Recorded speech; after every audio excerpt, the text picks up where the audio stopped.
What really happened with your host, Mike Rivero, because World War III is a really bad idea. Here is your host, Michael Rivero. And aloha, America. Welcome to our show today. It is Friday, September 22nd, 2017, getting on down toward the end of the month here, last day of the week here. And we have got a lot of stuff to talk about today. The phone lines are open, 800-313-9443. And Mike is in our control room, ready to answer the phone when you call on in.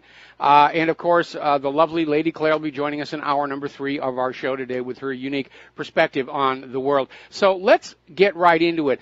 We have just witnessed a classic example of just how shoddy Western journalism has become. Because following Donald Trump's inflammatory rhetoric toward North Korea, Kim Jong-un came on out and issued a warning of highest level action. That's all he said.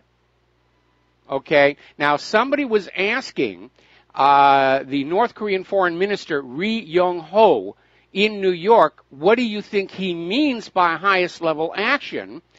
And Ri Yong-ho said, well, maybe a test of a hydrogen bomb, the most powerful hydrogen bomb in the Pacific.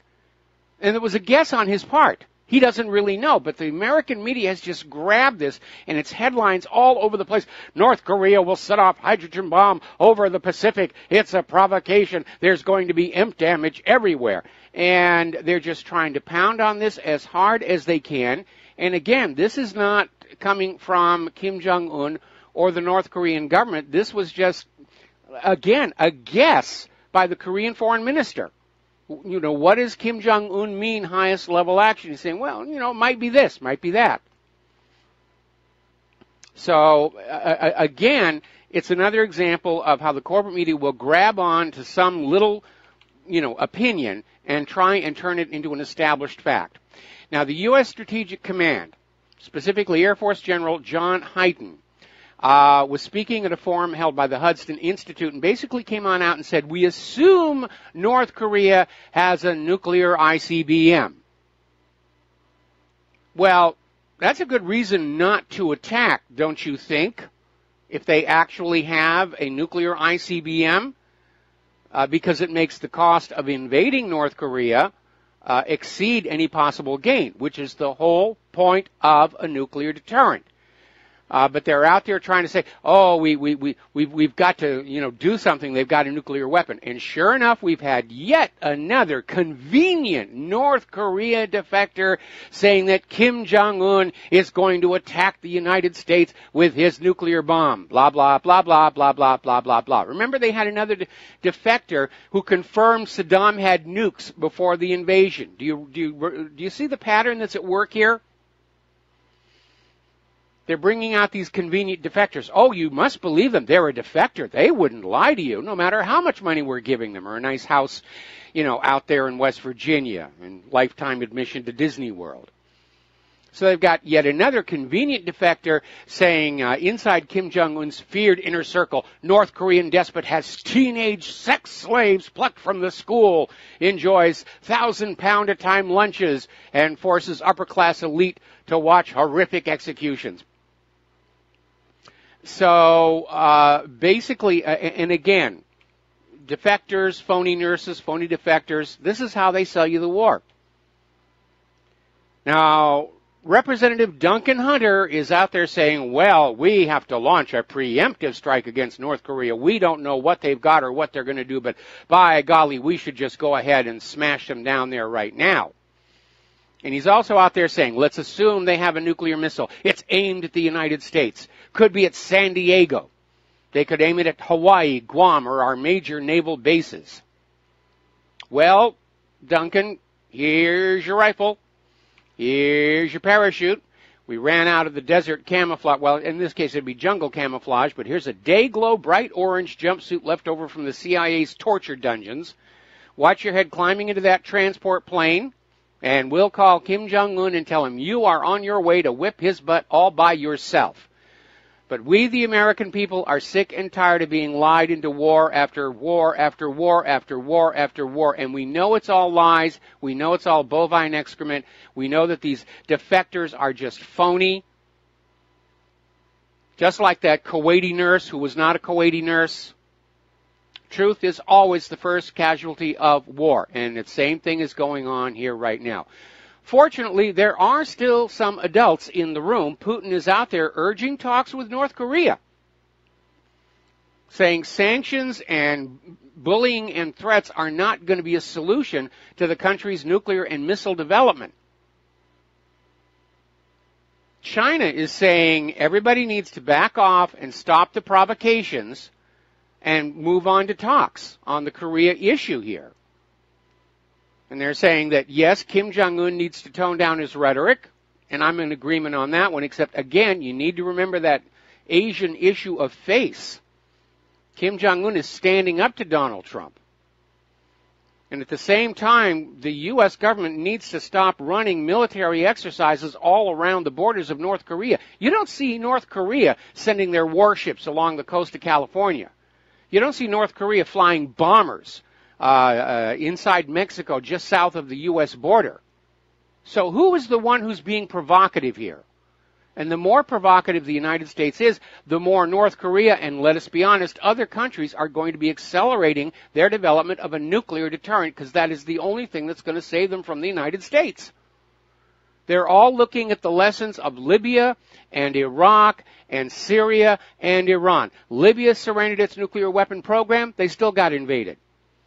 Iraq surrendered their chemical weapons, they got invaded. Syria surrendered their chemical weapons, they're in the process of being invaded. Iran has surrendered its nuclear weapons program, they're about to be invaded. What's Kim Jong-un supposed to think when the U.S. comes up and says, if you stop your nuclear weapons development, we will leave you alone? Why would he believe that? As insane as the corporate media has tried to make out Kim Jong-un, why would he believe a word the U.S. government says about disarming? We're going to do a shout-out to our on-air affiliates who are just now rejoining the network. China is reiterating their demand for the removal of THAAD, the Terminal High Altitude Area Defense Missile, from South Korea. And I understand why it makes them very, very nervous. They're trying to tone things down there. But remember, it's now coming on out that unless that THAAD is sitting on the intended target, they can't shoot down North Korea's missiles, or for that matter, anybody else's. It's called the Terminal High Altitude Area Defense System, but it's not that high. It can't reach that high. It is designed around a doctrine of being placed on a probable target and defending that target from an incoming ballistic threat. It's like I said yesterday when Japan moved one of their interceptors up to Hokkaido Island. It's a symbolic gesture. It's totally empty. That last North Korean missile test when it flew over Hokkaido was at 475 miles altitude, was out in space. Japan doesn't have anything that can intercept a missile that high. Neither does the United States. That's why they're not trying to shoot down these test missiles despite repeated threats to do so. They can't do it. Apparently, the French Olympic team is getting very, very nervous, and they are saying that unless things calm down between the two Koreas, they may decide to stay away from the 2018 Winter Games in South Korea. Out of concern, security cannot be guaranteed.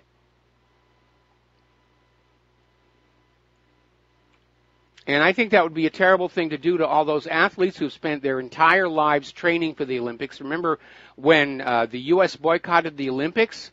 What an absolute crushing blow it was to all those kids. Some of them went to other countries, changed citizenship, and competed on foreign teams. And I'll bet you if France decides to stay away from the Olympics, the same thing will happen. Free travel zone in Europe. They'll go to another European country and say, we're going to compete on your Olympic team.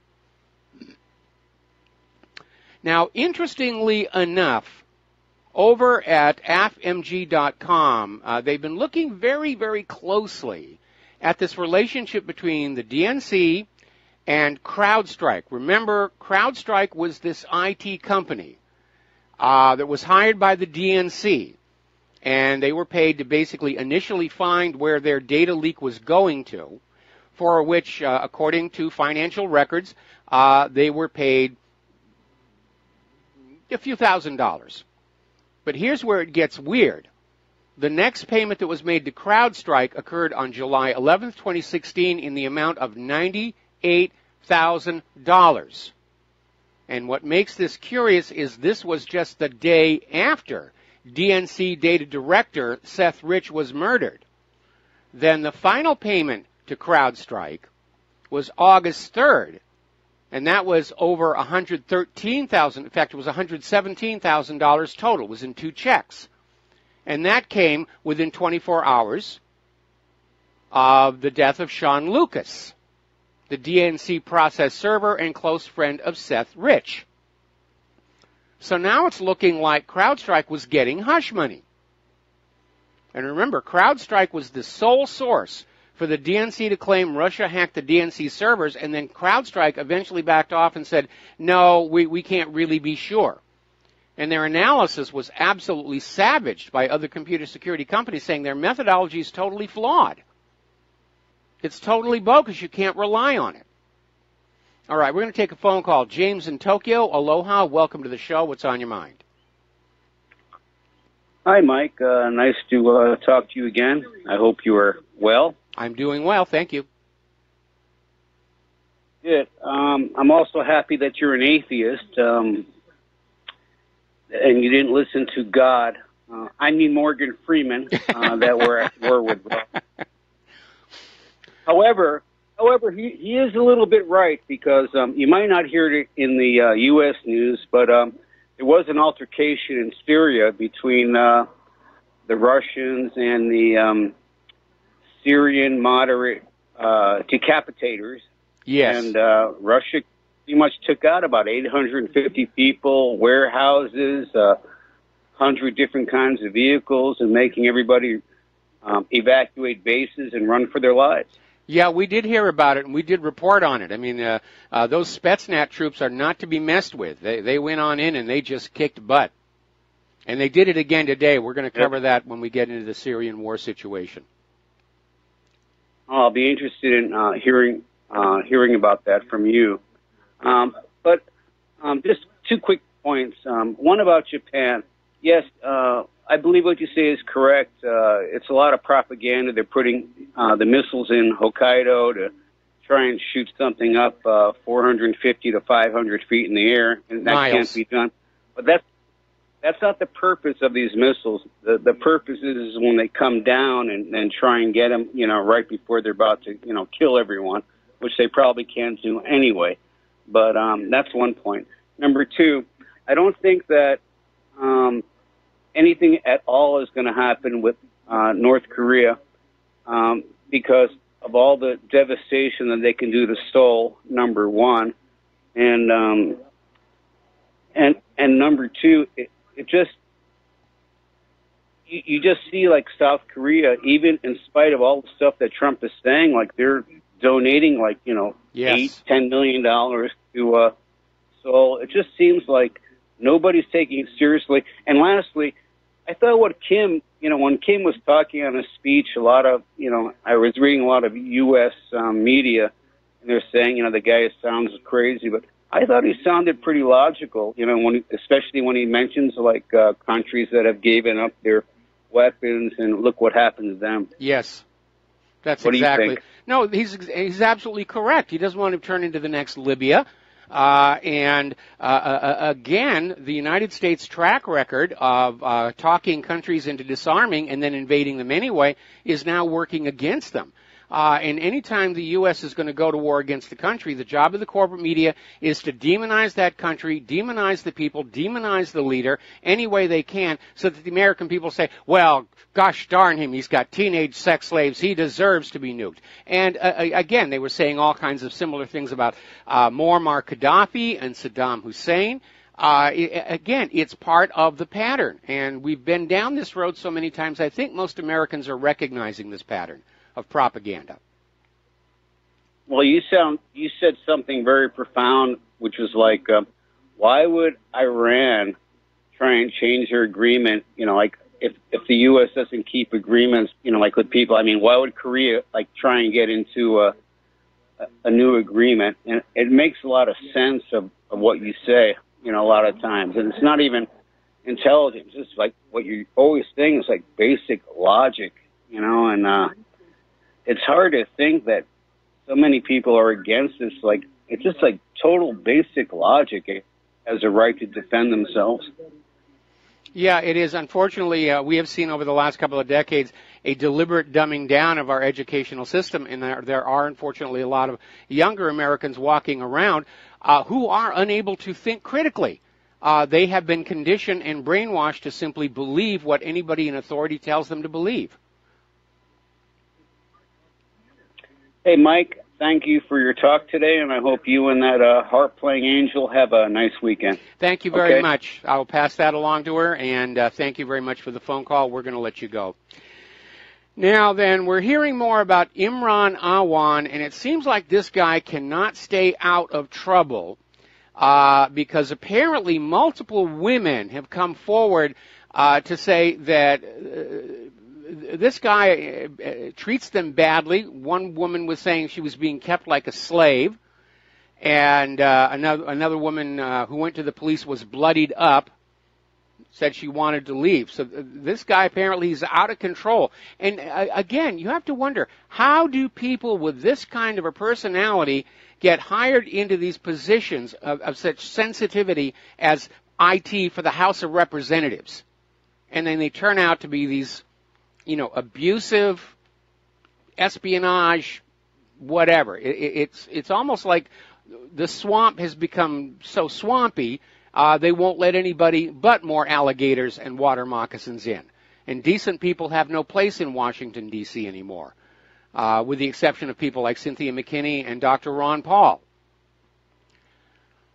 And they're still out there pushing this whole thing about Russia influencing the election. They're trying to make a big deal over some ads that Facebook said track back to somebody who tracked back to Putin's lawyers, uncles, hairdressers, sisters, first cousins, chiropodists. And they're saying that's the foreign influence. Meanwhile, millions of illegal immigrants voted for Hillary Clinton. Saudi Arabia funded a huge chunk of her campaign. Great Britain spied on Trump for Obama. So did the FBI. But Russia's the problem here? It's absurd here. Now, actor James Woods, and it's amazing. He always seems to get cast in these roles of characters that you just don't want to like. But in real life, he's a very nice guy. He's very brilliant, very high IQ.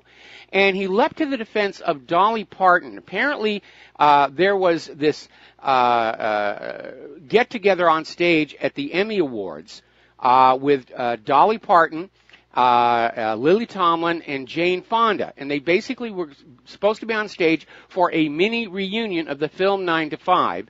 And then Fonda and Tomlin, rather than taking their bows, took the opportunity to trash Trump. And everybody got upset with Dolly Parton because she was standing up there with him. But as James Wood points out, she got sandbagged. She had no idea what was going to happen.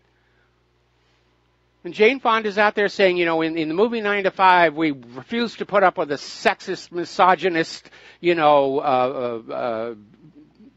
male chauvinist pig, and we're doing it again in 2017, and the crowd is cheering. And by the way, the ratings for those Emmys were an all-time low. I think people are getting sick and tired of a bunch of actors who think they know anything at all about what's going on in world events. Because it takes a lot of work. It's a full-time job staying on top of what's really going on. It's very easy to get up there at the Emmys and just chant the jingo and the slogans that your agent or your friend has told you to say and feel like you're relevant, but they're not. Anyway, we're going to take a break for some commercials. We'll be back after these few words from our sponsors. And aloha, America. Welcome back to the show here. So down in Puerto Rico, what a horrible, horrible mess those people are in. No phones, no power, unprecedented amounts of damage. Still trying to find out how bad it is. They can't get information in and out of there. I mean, there's obviously some helicopters going over and taking a look, but as far as any kind of a significant survey on the ground, that's going to take a little while. The roads are all messed up. Still waiting to hear how much damage there was to the radio telescope at Arecibo. And they're saying that Puerto Rico could be months before they have regular electricity and water again. And it's another reminder, after looking at all of this, Hurricane Harvey, Hurricane Irma, Hurricane Jose, and all the rest of that, Hurricane Marie, do you really think prepping is a waste of time or something only those kooky conspiracy theorists do? Look, in the real world, bad things happen.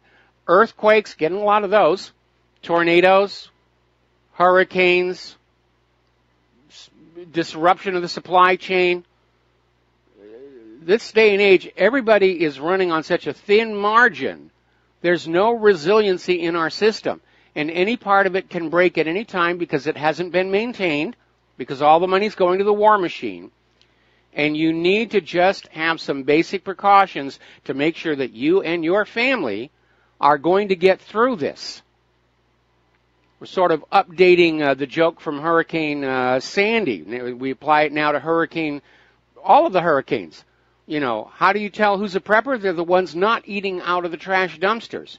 And there's going to be a major problem. They're going to have to get food and water into the entire island, or they're going to have a real mess on their hands. Now, getting on back to Hurricane Maria, the long-term predicted track is now moving more northward than it was before. So it still looks like it's going to stay out there in the Atlantic, but the outer bands of the storm are going to bring some rain to the Carolinas, to Virginia, possibly up into New Jersey, New York area. But that's where we are, and it's a Cat 3 hurricane. Now, of course, the global warming people are out there still trying to scream that all of these hurricanes we're having is proof of human-caused global warming, and we've already explained why that is, in fact, a scientific fallacy. But the reality is, if you go back and you look at the hurricane records going back to 1897, the number of hurricanes per year overall has been decreasing, which certainly doesn't fit in with the theory of global warming causes hurricanes here. So let's get into what's going on in the international scene here. Bernie Sanders is warning Donald Trump against abandoning the Iran nuclear deal. And he is sounding the same warning that we are getting from so many other people around the world, that if Donald Trump pulls out of the agreement, it will destroy America's credibility. Nobody will make any more deals with the United States anymore, because they know they can't trust them. It's exactly what Kim Jong-un is saying. If you pull out of the Iran deal, why should we trust you? Now, the Iran foreign minister is rejecting renegotiation of the nuclear deal terms. They're drawing a hard line. They're saying either the existing deal stays or it's gone. There will be no in-between, primarily because all the concessions the United States are demanding are for the United States and against Iran, and they're offering nothing in return. They're basically going back on in and re-threatening more sanctions and more things unless Iran gives up their missiles. And Mohammad Javad Zarif, their foreign minister, is saying, is the U.S. offering to return to us the 10 tons of enriched uranium that we shipped to Russia? No, they aren't. And that is really the crux of the deal. A renegotiation is a lose for Iran, and Iran doesn't want to lose anymore. So basically, Iran's taking a hard line. Either the current deal will stay or Trump will destroy it, and he'll have to live with the political repercussions after that. We'll be right back. And aloha, America. Welcome back to our show here, and it's probably going to come as a surprise to nobody, but apparently Rush Limbaugh absolutely loved Trump's UN speech on North Korea, compared it to Truman's Hiroshima talk. So Russia's fully on board. He thinks war is really cool because he's not going to have to go and fight it. Anyway, let's take some phone calls here. Dustin in New Jersey. Aloha. Welcome to the show. What's on your mind today? Yeah, hi, Mike. Yeah, I find it funny, though, with Rush Limbaugh and them. They seem to flip-flop a lot. Like Michael Savage, too. I'm not a big fan of him. Some of the stuff he says is okay, but he just says one thing, and then, like, a couple days later, he loves the Empire. It's like a bizarre... I just follow you and myself and what research I do, and, I come up with my own conclusions because Rush Limbaugh, I don't know. If you like him, then that's fine with you, but, people need some critical thinking skills and think about, the people they follow, more closely. Well, they need to stop following people is basically what it is. I mean, that's the whole power of the corporate media is that everybody thinks we're supposed to follow them and just listen to what they say. And that's absolutely not what we should be doing. We should all learn to trust our own analytical skills and be our own educated experts. And yes, it's going to be a lot more work than just parroting what you hear on the TV set, but you're going to be right more often than wrong if you do that. Hey, Mike, you know what makes me sad, like with them, like saying, how they say North Korea killed like his uncle's cousin's brother with a 50 caliber, or he's killing all these people and stuff like that. And all you have to do is go on YouTube and look at the deep metro station, and people are going to work every day there. They got water park there, they got malls. I mean, sure, they don't have like overabundance of stuff like we do. Maybe because we're always keeping them down and out, like we do with Iraq. No, their culture doesn't need their culture doesn't need all the excess acquisitions that our culture does. In our culture, our self-esteem is directly linked to how much stuff we buy, how many gadgets we have, how many pairs of shoes we have, if we have the latest fashions, and so forth and so on. And the Asian cultures, by and large, a little less so Japan, they're becoming more Americanized, but the Asian cultures, by and large, the attitude is they want to have a few really nice things instead of a lot of junk. Yeah, which we wind up taking like 6 months later to the dump. Like very exactly throwaway society. Hey, Mike, did you hear the report about the first Buk M2 shot down a drone from Israel, and the second one shot at an Israeli F-16? I don't know if it hit it or not, but supposedly it knocked the drone down. Yes. But that's an older anti-aircraft missile system, but it's still capable. It's a very capable system, and there's no way now, like in Syria, the U.S. can really do anything about it now. It's over there, and it's just like after the 850 terrorists were killed, I'd say, Mike, that is the pivoting point there. It could very well be, but you can't rule out the fact that the United States could just say, to heck with it, and do a decapitation strike on Assad, because that's who they want to get on out.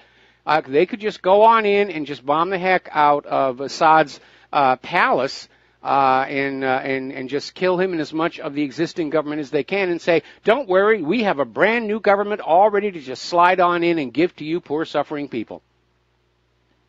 I think, doesn't the S-400 cover that particular area? I'm not sure. I know there's, 3 different S-400 systems over there. Yes. But that might cover his area. I'm sure that they are, in fact, defending, the center of Damascus. The only reason they're not shooting at the Israeli planes that are attacking Damascus is Israel actually is flying in Lebanese airspace and firing long-range missiles. And Syria doesn't want to start shooting rockets into Lebanon. Meanwhile, Lebanon is up at the United Nations screaming that Israel is violating their sovereignty, and Israel's saying, big deal. What are you going to do about it? Yeah, Mike, remember when I called a little while ago when this first started, I said Russia will never allow Syria to fall because they're ready that 50-year base lease. So they're there for the long term, and I think we're probably not going to be here as a country in 50 years because our economy's crap. The Toys R Us's are closing. They went bankrupt. Most likely it'll be liquidated. JCPenney is coming. I mean, the economy's not, I voted for Trump, but the economy is not what he says it is. He's reading off the script that they give him. Yeah, and he hasn't actually. Cities all over the. He hasn't actually done anything to try and improve the economy because I don't think he can. It's too far gone. And again, I'm seeing so many parallels between what's going on in the United States right now and what was going on in the former Soviet Union in the months leading up to its collapse. So I really, every day goes by, I'm more and more convinced that's ultimately what's going to happen. And the only way they can head it off is to try and stir up an armed rebellion in this country in order to establish a true dictatorship. Or again, try and get out of this economic mess by getting into a world war because, hey, it worked the last 2 times. Well, you notice they keep saying, everybody who's like a big supporter, oh, he created 1 million new jobs. No, he didn't. You know, he did not create 1 million new jobs. What about the couple million? If they did create maybe 800,000 jobs per se, theoretically, what about like the 2 or 3 million that we lost? Yeah, they only tell you the good news, but they exaggerate it. But this economy, I mean, there's 10 cities on LA freeways, on the sides of the freeways in the park. The economy's not doing well. There's probably like about a 25 to 28% unemployment rate in this country. And it's going to get worse, Mike. It's going to get worse. And it's not because of Amazon able to order online. That's only like 0.3% of the online market. People still like to go to the store and buy stuff if they have money. Yes, absolutely. You're absolutely correct. I mean, I only order online when I can't find things here locally, which is getting to be more and more of a problem here on Oahu. But the retailers have forgotten the essence of the retail experience, which is you go into a store, you see something you like, you pick it up, you touch it, you get, that direct tactile connection with it. You get to see how well it's made, and you pay your money, and you take your product, and everybody goes home happy. Retail is based on instant gratification, and I get really, really annoyed when I go into a store here, and I'll say, I want this item, and they say, oh, well, we're going to have to order it, and I'll say, I know, I can order it. I can order it myself online. If you're a store and you don't have the inventory, I'm not coming back here to shop anymore. All right, thanks, Mike. Have a great show. All right, thanks an awful lot. We're going to switch over to James in Atlanta. Aloha. Welcome to the show. What's on your mind? Mike, did you see the Lawrence O'Donnell video? Which one was that? When he gets mad, it was a video that was leaked. He's a... Oh, yes. I did. Well, those people are under a lot of pressure, and sometimes they will snap. I remember some of the videos that came out about Bill O'Reilly just uncorking on his people, and I consider it unprofessional to do that. But there is a level of stress that can eventually you unload, and I having worked in the industry and knowing how much pressure there can be in that circumstance, I'm having a real hard time faulting him. Again, it's something I would strive not to do in that circumstance, but I can understand how he got there. I think the person doing the leaking did him a disservice. It just seemed like he was really wound up real tight, and I mean, he makes $4 million a year. I don't know how much pressure he's under, but I mean, you got people out here driving trucks and doing everything else, and they're not allowed to go off on people like that. Well, sometimes they do. It's called road rage. Right.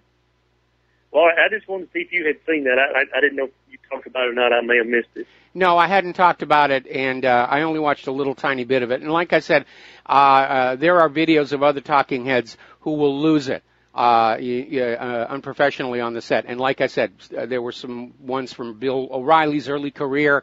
But again, I don't think people really understand how much pressure they are under. And no, we don't agree with the fact that they're paid to lie to us, but still in all, it is a high-pressure job. They don't want to make a mistake because they want to go on making those millions of dollars that they're making to be such good liars.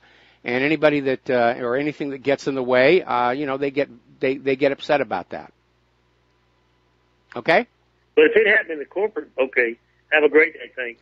All right. It does happen in the corporate world too. I've seen some really rowdy behavior in the executive offices. Moving on here. Rex Tillerson is now out there saying Russia seeks to weaken the IAEA in probing secret nuclear programs. All of a sudden, everybody's piling on the IAEA because, gosh darn it, they came back and said that Iran is in compliance with the P5+1, and we can't have that. Earlier in the week, Netanyahu was out there saying, no, we know that Iran has secret locations where they're working on a nuclear bomb, and we told the IAEA where they are, and the IAEA is refusing to look at those places. Just trying to discredit the IAEA, trying to build a case against them, trying to build the case that Iran may still have a nuclear weapon. And again, this is a repeat of how after Assad surrendered all of his chemical weapons and it was verified by inspectors, and then we had these false flag gas attacks on the Syrian people, and everybody kept saying Assad gave up his chemical weapons. It has to be the rebels. And the official U.S. line was, oh, no, Assad absolutely kept some of his chemical weapons secret. He really, really did. Folks, this is Saddam's nuclear weapons all over again. How many more times are you going to be lied to before you're ready to stand up and scream at the government and the corporate media? You guys are full of it, and I am not listening to you anymore. Now, getting on back to Syria, right now there is a race between the Syrian government forces and the U.S.-backed forces. They're racing for those oil fields. And basically, this is another violation of international law, where you have the U.S. literally trying to keep Syria from reclaiming its own territory. Now, the U.S. position is that all of these oil fields are eventually going to be part of the new Kurdistan. Therefore, we're going to go in and protect these oil fields for the future Kurdistan against the legitimate owners, which as of right now is the government of Syria. So, again, it's all about oil money, oil revenues. And I'm not the only person to notice on this. Over at Information Clearinghouse, they have this story. The U.S. has a new red line in Syria, and it is ridiculous. Basically saying that the U.S.-backed militias will not allow Syrian government forces to cross the Euphrates River. So this is basically the U.S. unilaterally, and in violation of international law, the U.S. is trying to prevent the Syrian government from reclaiming its own territory. Because there is no Kurdistan yet. That is Syrian territory that they're on right now. Now, the Syrians themselves are very optimistic. A senior general with Iran's Islamic Revolution Guards Corps is saying that Takfiri Daesh terror group will be gone in 2 months' time. This is from Major General Qasem Soleimani, who commands the IRGC's Quds Force. And he's saying Iran, Russia, Syria, and Iraq will hold this celebration in 2 months' time. I think he's pretty much accurate, barring an unprovoked nuclear attack by the United States or something. Now, as that caller mentioned, there was this little bit of a kerfuffle where the U.S.-backed Syrian militants tried to capture these 29 Russian soldiers to embarrass the Russian government. And the 29 Russian soldiers held out, firefight for their very lives until the Spetsnaz reached them, at which point the Spetsnaz just really took care of business. 850 of the rebels killed, along with tanks, buildings, warehouses, all kinds of stuff. Just utter devastation. And today, they had a postscript. A Russian submarine launched a barrage of Caliber cruise missiles at the positions of the foreign-sponsored and Takfiri Jabhat Fatah al-Sham, previously known as the Nusra Front militant group in Syria's northwestern province of Idlib, and just destroyed them only a few days after the extremists attacked the unit of Russian military police in the crisis-hit country, the 29. And by the way, have you noticed those Caliber cruise missiles seem to always hit what they're aimed at, unlike the U.S. Tomahawks Trump sent into that Syrian airbase? Now, as I mentioned before, Israel has again fired on Damascus, and they're saying as their excuse that it's Syrian missile defense fired on an aircraft, most likely a drone. Well, if you don't want to have your aircraft fired on, stay out of other people's countries. But Israel's got this same arrogant attitude as the United States. We can go wherever we want, and you are wrong for refusing us. And again, Israeli jets are firing from over Lebanese airspace, knowing the Syrians can't fire back without risking harm to Lebanon. Now, this has prompted the Lebanese president to go to the UN and say Israel continues to violate Lebanon's sovereignty. It goes on to say that Israel has never respected Lebanon or its regional neighbors. I think that's pretty obvious. Israel's a rogue nation. So is the United States. It's what we get for hanging out with them so much. By the way, little interesting story. MI5 estimates that 850 Brits have gone to Iraq and Syria to fight for Islamic State. Half have returned to Britain. Not one of them has been charged with a war crime or deported. So that's very revealing about Britain's real agenda with all of this. Now, as you know, Russia has been very concerned over the fact that American helicopters keep evacuating the ISIS leaders, just as the Syrian army is about to close on in. And now Russia is concerned about how all of a sudden these ISIS leaders are showing up now in Afghanistan, courtesy of these unidentified helicopters, quote, end quote. So they're moving them up to Afghanistan because they need to find a reason to escalate Afghanistan. We've been in war at Afghanistan for 16 years. The American people are sick and tired of it. What are we going to get? Oh, ISIS is in Afghanistan. We have to go back into Afghanistan now. Kiss your children goodbye. Kiss your money goodbye. The wars are going forward. We'll be right back after these few words.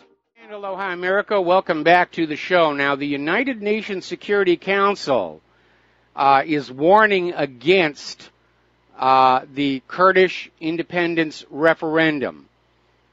And even though the UN's Universal Declaration of Human Rights says they have the right to do that, the Security Council is concerned that a new Kurdistan is going to be destabilizing to the region, which is already unstable enough.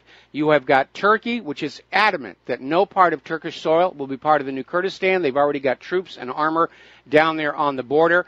Iraq is saying they will not allow a new Kurdistan because they see it as a new Israel, and they've already got their hands full with the one that they've got. And it doesn't help that you have all these Israeli flags being waved back and forth every time there's a rally for Kurdish independence, or that Netanyahu is already committed to sending 200,000 Israelis of Kurdish descent to the new Kurdistan once it is formed. So the Security Council is right. This could just start up the wars all over again, and we're trying to get these things shut down. Now, as you know, over in Yemen, there's been a huge amount of suffering, starvation, cholera, the blockade. It's a real mess. Saudi Arabia is in there acting as a U.S. proxy to slap those people of Yemen down and say, look, when we give you a puppet government, you learn to love it and obey it.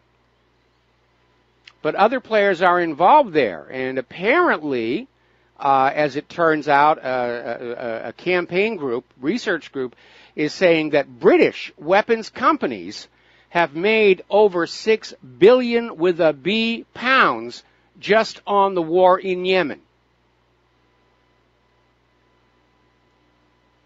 So, now, little kudos, tip of the hat, to German weapons manufacturer Heckler & Koch. They are now saying they will no longer sell guns into war zones or to any parties that are breaching democratic standards, and the two that they are already refusing to sell any more weapons to are now Israel and Saudi Arabia. And I'm sure Israel's going to be out there screaming, you're a bunch of anti-Semites, you're a bunch of Jew haters, because H&K make really nice weapons. If you're a gun enthusiast, you know, they are very, very good weapons. They're very, very well made. Now, meanwhile, 4 Palestinian human rights organizations have gone up to The Hague and handed in 700 pages of evidence of Israeli war crimes and crimes against humanity. And they're doing this because, in part, there are 2 more Palestinian communities in the West Bank that are about to be totally demolished by Israel. And remember, the West Bank is considered occupied territory, and Israel, under international law, is not allowed to just go on in and scrape off the villages to make way for more of their Jews-only illegal settlements. Unfortunately, I think The Hague is probably just as corrupted by Israel as anybody else, but at least the Palestinians are trying to play by the rules. We'll be right back. And aloha, America. Welcome back to our show, hour number 2. The phone lines are open, 800-313-9443, and we are just now getting word down in Puerto Rico. Evacuation orders have been issued for an area in northwestern Puerto Rico. Apparently, the Gujataca Dam appears to be failing under the pressure of water accumulated from Hurricane Maria. The reservoir was built in 1929 by the U.S. Army Corps of Engineers. It's located between the municipalities of Quabradilas, San Sebastian, and Isabela. Those poor people, it just never really seems to stop. All right, let's grab ourselves a phone call. Peter in Los Angeles, aloha. Welcome to the show. What's on your mind? Mike, I'm looking at a email I got from a blog called If Americans Knew. I think you probably know about it. But, oh, very much so. And I'll just read off a couple of the headlines. ADL campus guide describes how to block events about Palestine. German government supports a new Israel-centric definition of anti-Semitism. Progressive Illinois candidate kicked off ticket for Israel views. Israel advocate Richard Goldberg writes a memo pushing Trump to destabilize Iran. Congress and White House to give Israel an additional $75 million. Then there's one about how Israel is disabling Palestinian teenagers by shooting them in the knees. Yes. I wanted to go over all this stuff, and you know, when we talk about people like Arnon Milchan, the guy who helped smuggle the nuclear triggers out, who's an American citizen, and the organized effort to suborn Congress, it's pretty easy to say that a lot of it doesn't even border on, because there's spies selling secrets too. It's treasonous, quite a bit of it. But what I want to go one step further and say, when you have organized group of treasonous people taking orders from a foreign government, I would tell you that very easily meets the definition of fifth column. Or at the very least, a subversive group. Well, that's what a fifth column is. Yes. Of course, especially, in favor of another country against our own interests. So I just wanted to make that point. I have a hard time with I finally got my sister to say that half of the stuff done by the Israeli lobby is treasonous, where she actually used the word treason.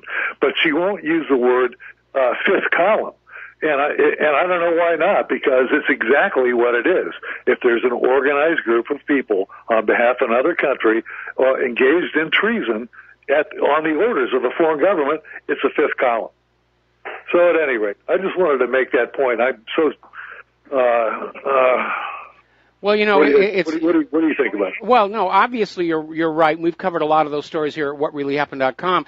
I find it very interesting that Valerie Plame went out and linked to that article that came out a few days ago about how America's Jews are pushing this war policy. And, of course, everybody's screaming, oh, you're an anti-Semite, you're a Jew hater, you want Hitler to come back and gas the Jewish babies in the oven, which is what they always say, and we're sick and tired of hearing about it.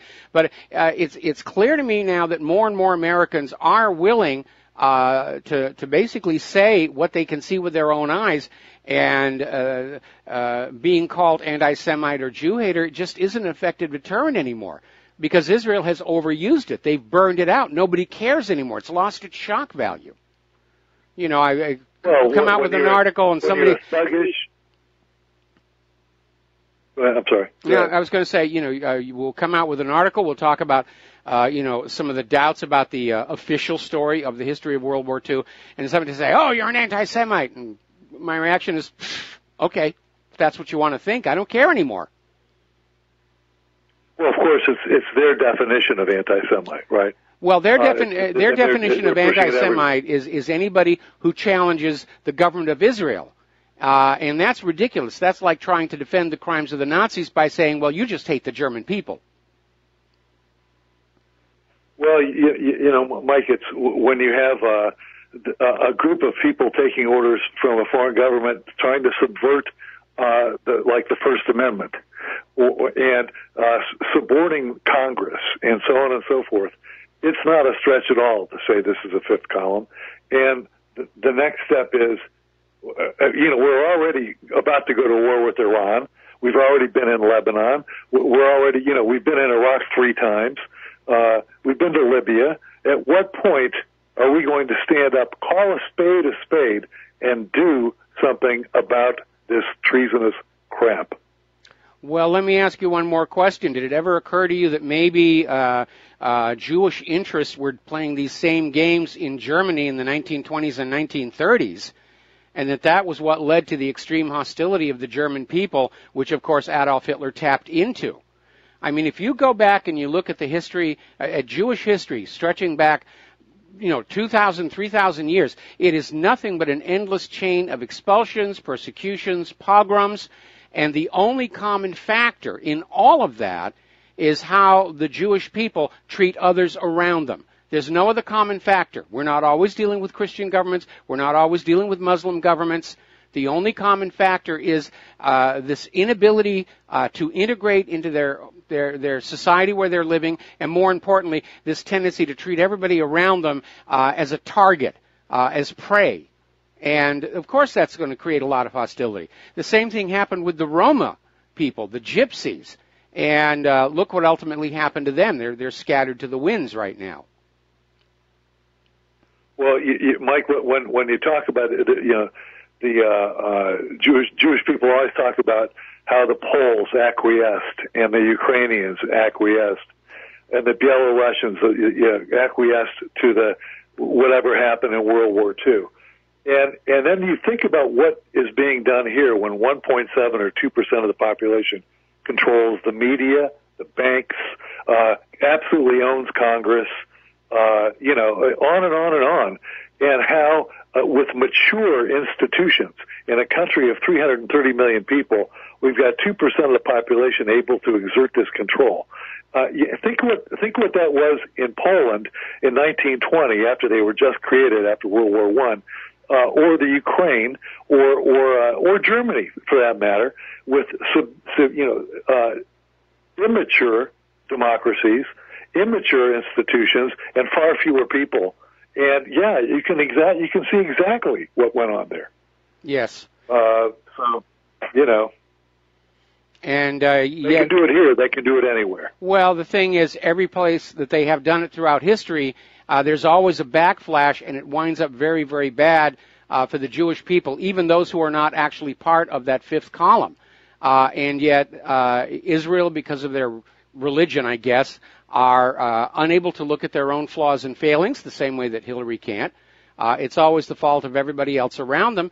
And as long as they keep playing these same games, they're going to keep winding up in the same messes. It's been happening for 2,000 years. It's going to go on happening for another 1,000 years until Israel decides to move into the modern age and start treating other nations with the respect that these other nations deserve. But as long as Israel's government continues to behave like a Bronze Age warrior tribe, they're going to keep causing trouble for everybody around them. I mean, I can understand why John F. Kennedy didn't want them to get nuclear weapons. Mike, we've had this discussion before, and we all know that's not all Jews doing this. No, it's a small percentage of the 2.7% of our population. However, they're the ones with all the money and the influence. And on the other hand, the others are accessories because they're silent. They allow it to happen. They allow people to lose their jobs and to get. That's actually rooted in their religion. It is absolutely forbidden to criticize a fellow Jew, and that restraint is why so many of them stay silent. And again, we're talking about the actions of a few individuals in Israel's government, and those who are basically, they're signing them here in the United States of America, dual citizens, turncoats like McCain and Graham, who truly believe Israel first. But again, anytime somebody starts to say, all Jews this, all Jews that, even in Hollywood, I have to come back and say, no, I've known some Jews who were really splendid, splendid people, and I keep going on back to Renee Valente, who was an absolute treasure, and I miss her dearly. But she was Jewish, and she was honorable, and she was upright, and she got taken advantage of by other Jews in the industry. And I got to see that firsthand when I was working with her on the TV movie remake of Valley of the Dolls. And one of the studio executives came on in and used our production budget to basically launder some money that he just walked off the lot with. And so not much loyalty there. Anyway, Peter, we're going to let you go. Go ahead. Well, I was just going to say, I've had, I spent years in the military, and you don't run into very many Jewish people in the military, and that's for somebody who's put in 30 years there. However, there are, like my very best friend, even though I spent 30 years, I wish that I had accomplished that I had a record like this guy in the Marine Corps did. And there's a lot of people, but they get the self-hating Jew thing hurled at them, and they're shouted down as well. But I would tell you, the people who remain silent, the Jews who remain silent about this, are accessories to the crime. Well, more than that, by staying silent, they're going to catch some of the flack when there is a flashback. And part of the problem is that Israel, in trying to portray that it represents all the world's Jewish people, then the hostility that is generated by the actions of Israel's government gets transferred to all the world's Jewish people. Israel's government is setting up the world's Jewish people to be targets when there is an eventual backflash. They'll deserve it. No. I see your point about not speaking out. And I have that same problem with the Germans in World War II Germany, and they suffered greatly for their failure to speak on out. But I draw the line at saying that just because they're silent, that they deserve some kind of harm and punishment. I'd like them to speak on out, but again, freedom of speech means the freedom to shut up when you want to. Well, I disagree with that, Mike. Okay, but that's fine. Your point. Okay, that's fine. Yeah, I hear your point. But thanks, Mike, for the forum, and I appreciate your being there, man. All right, we're going to let you go here, and we're going to do a shout-out to our on-air affiliates who are just now rejoining our network here. Now, Palestinian leader Mahmoud Abbas, during his turn at the podium at the United Nations, called for an end to apartheid for the Palestinians. And he basically described the government of Israel as an apartheid regime, which it certainly is. And Abbas said, we are entrusted and you are entrusted to end apartheid in Palestine. And he said, can the world accept an apartheid regime in the 21st century? Unfortunately, sadly, it appears they can, as long as it's Israel. Now, over in Germany, Schroeder is out there saying that maybe deploying all these soldiers along the border with Russia is sending the wrong signal. He's saying, obviously, Russia, from the Russian perspective, NATO is trying to build a circle from Turkey through South and Central Eastern Europe up to the Baltic Sea. Yes, that's exactly what they're trying to do. And he's saying the deployment of German soldiers on the Russian border is a completely false signal, even though there's no direct threat to Russia.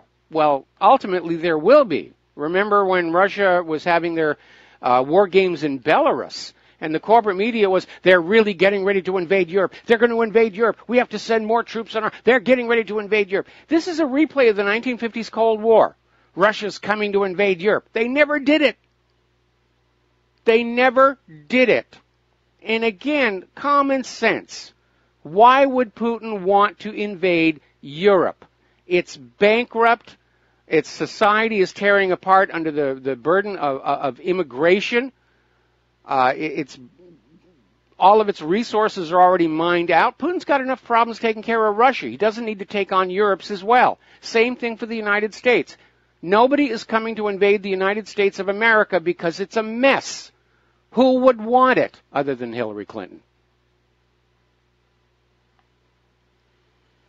Now, following that fanning up of the Korean foreign minister's comment about maybe there might be a hydrogen bomb, the stock market took a bit of a tumble, and gold shot up over 1,300. So let's see how the stock market ended up today. Did they have No, the Dow did not have their traditional Friday happy ending, despite all the massaging from the plunge protection team here. Now, as another sign that the rest of the world is really getting fed up with the U.S. and its foreign policy, Austria just signed a landmark funding deal with Iran. Austria's Oberbank yesterday signed a major finance deal with over a dozen Iranian banks, thus becoming one of the first European financial institutions to break the ice in providing loans for Iranian projects after the removal of sanctions against the country in early 2016. Of course, the problem is that the U.S. government is now putting all those sanctions back. Again, proving you cannot believe a thing they say. The deal was Iran would stop its nuclear weapons program, the sanctions would be removed. Iran stopped its nuclear program, it shipped its enriched uranium to Russia. The IAEA says they're fully in compliance. The U.S. not only did not remove all of the sanctions, they started adding new ones, and they're adding new ones now. Again, the message to the rest of the world is clear. Don't make a deal with the U.S. government. You will get screwed. That's the lesson we got from Libya. It's the lesson we got from Syria. It's the lesson we got from Iraq. It's the lesson we're getting from Iran. The U.S. government does not honor its commitments. Now, Nikki Haley is out there saying that the U.S. is not ruling out a possible oil embargo on Venezuela to try and exacerbate their economic hardship even more. We're not going to buy Venezuela's oil. Well, two things are going to happen. Other countries are probably going to buy Venezuela's oil, and oil and gas prices here in the United States are going to go up. Does that sound like a good plan to you? Doesn't to me. But again, I don't know if it's prescription antidepressants or lead pipes in Washington, D.C. The quality of strategic thinking coming out of Washington, D.C. is appallingly bad. It's like they're thinking in terms of sound bites. This sounds good. Let's go with it. Let's think it through. There might be a problem. No. This is the public's going to love this. They're going to eat this up. Now, in response to Amazon, everybody's like trying to demonize Amazon for the retail Mageddon, but as that caller correctly pointed out, Amazon, as well as they are doing, is really just a tiny, tiny percentage of the total retail economy. But everybody is out there saying, we've got to do something about Amazon. And so Walmart is starting to test a service where you will order your groceries from Walmart, and they're partnering with a company called August Home, which is a provider of smart locks and smart home accessories. And the way this works is you would order all your groceries, or they'd be ordered automatically by your smart refrigerator, and there'll be a home delivery. The delivery person would get access to your home using a pre-authorized one-time only passcode and would put the groceries away. Now, what could possibly go wrong with that? Okay, I'm seeing way too many hands out there in the classroom. I mean, my first response to that would be, no way. No way anybody's getting access to my home, especially if I'm not there. If they want to show up when I'm there and I can watch them with a shotgun, that's something different. But it looks to me like they're just going to allow these delivery people to come into your home with a passcode. The implication is clear. While you're at work or at school, they're going to come on in and deliver the groceries. And yes, there are going to be problems with this. Things will disappear in a tight economy. That's inevitable. Criminals may sign up to be these delivery people for that very reason. Think these things through, people. Think these things through. We'll be right back after these commercials. And aloha, America. Welcome back to our show here. Now, interestingly enough, we're still seeing the corporate media try and soft pedal on some of these immigration problems in Europe. And I'm looking at the story that came out of BNP.org over in Great Britain. And it's basically reporting on how the Daily Mail and the Mirror took a story about how Muslim rape gangs have been preying on drugging, gang raping, torturing, and selling young white girls for sex, and rewrote it to say it was Asian gangs, because we don't want to offend the Muslims, and we don't want to fan the anti-open borders sentiment here. But it is a distortion, because basically the Daily Mail and the Mirror have defamed an entire continent unjustly by saying that.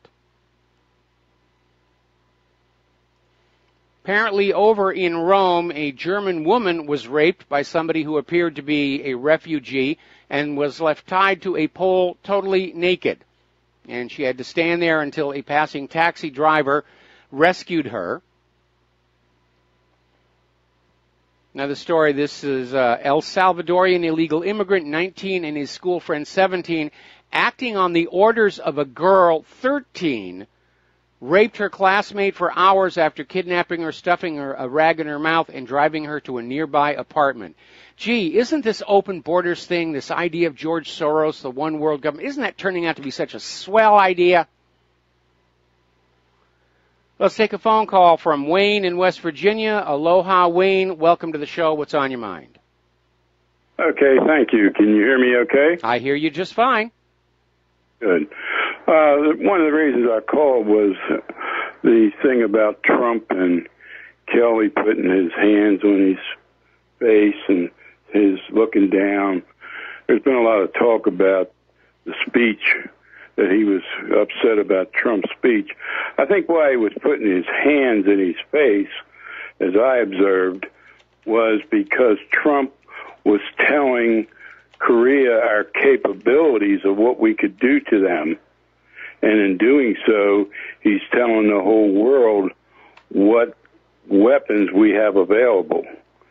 And I think Kelly was saying, oh, my God, he's telling them what weapons. We have some of our secret weapons. And he's exposing and telling them what weapons we have by telling them what we can do to them.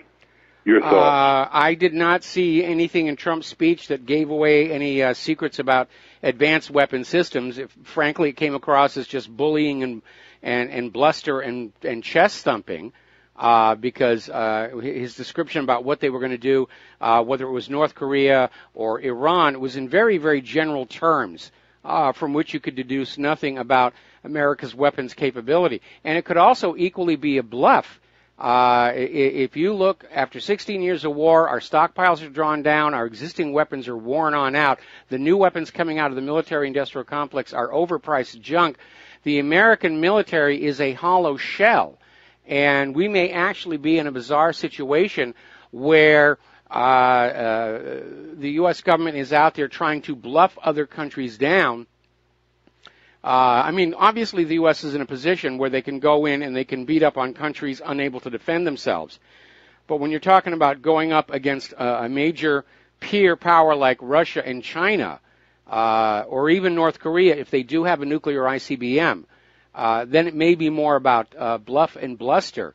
And there may be a time in the not very distant future where the U.S. forces do go up against a real enemy and come up real short and get their nose bloodied, which might actually be a good thing. And again, I want to point out how Russia's Iskander cruise missiles all hit their targets in Syria, whereas Donald Trump's Tomahawks, half of them missed the target completely, and those that did hit the airfield didn't hit the actual hardened targets they were aimed at.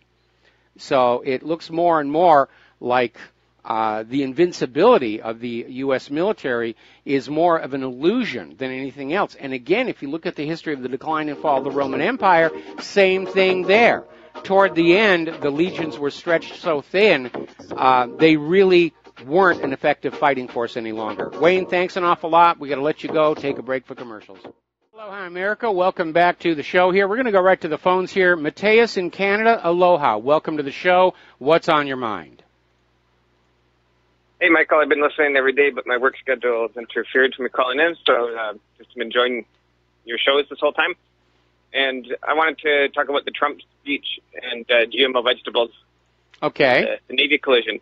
So the Trump speech, that was just an insult. Oh. Hello? Hello, can you hear me? Yeah, you dropped out for a little while. Yeah, I can hear you now. Okay. I'll just continue Trump's speech. Outrageous insult to all of our intelligence. U.S. has a non-interference policy. Other nations need to learn to respect sovereignty of neighbors. They even have the nerve to condemn other countries for supporting Al-Qaeda and ISIS. And like every third sentence was like a palm to forehead moment. Yeah, it really was, and it's kind of interesting. The first 24 hours after the speech, everybody was out there saying, well, yes, he's the president of the United States, and it was a speech and everything, but as we got more and more into the week, more and more people seemed to be willing to come forward and say, you know, that speech was really horrible. And if you really think about it, Donald Trump was the only world leader up there except possibly Netanyahu talking about war on that podium. Everybody else was all out there about peace and let's get together and can't we all get along. And Trump's out there saying, we're going to smash North Korea, genocide on all those people. Yeah, it's a lot of mass murder. Well, that's all war is mass murder wrapped in a pretty flag. Yeah, Trump complimented all the players in World War II, all the allies, even complimenting France, but doesn't compliment the number one player, which is Russia, who pulled the most weight, lost the most lives, and made the biggest difference. Yeah, that was a notable omission there. I mean, let's face it, if Russia hadn't broken the back of the Nazi military machine defending Moscow, World War II in Europe could have had a much different outcome. Oh, definitely. Hey, regarding the Navy collisions, yes, would this be a fair analogy? Like, if a world champ heavyweight got outsmarted and beat up by a 10-year-old girl, wouldn't that be a reasonable description of the power difference between a fully armed, on-patrol Navy war vessel and an unarmed cargo boat? And so, you know, if this happened, you wouldn't want to go, but mommy, she did it on purpose. She beat me up on purpose, mommy. You would want to pretend like, oh, it was my mistake. I tripped on my shoelaces. I fell down. I hit my head on the doorknob, right? So what is the U.S. Army doing? They should be going, oh, our bad. We tripped on our shoelaces. But, of course, we could have defended ourselves if we were trying to. Well, they weren't really being attacked. They were being rammed. And, again, we're talking about the U.S. Navy, not the U.S. Army. And certainly the Navy's high command are thinking they've got a problem out there. And by the way, it's not just the ship collisions. Apparently, Captain Owen Honors has been relieved of command of the USS Enterprise, the aircraft carrier, not the Starship. And apparently this guy was showing these very bizarre movies, supposedly as entertainment, and the videos had slurs against gays, scenes with simulated masturbation, sailors shown showering together, and the Navy High Command decided this represented a profound lack of good judgment and professionalism. And we're going to go into war with people this poorly trained, whether it's showing very questionable movies to your own crew or getting your ships rammed or ramming by ignoring the rules of right-of-way on the sea lanes of communication. It is obvious we have put these very expensive weapon platforms in the hands of crews that are not really equipped to handle them effectively. Yeah. What I'm saying is that it's more damaging to the reputation of the Navy to admit that they could be rammed by a cargo vessel than for that.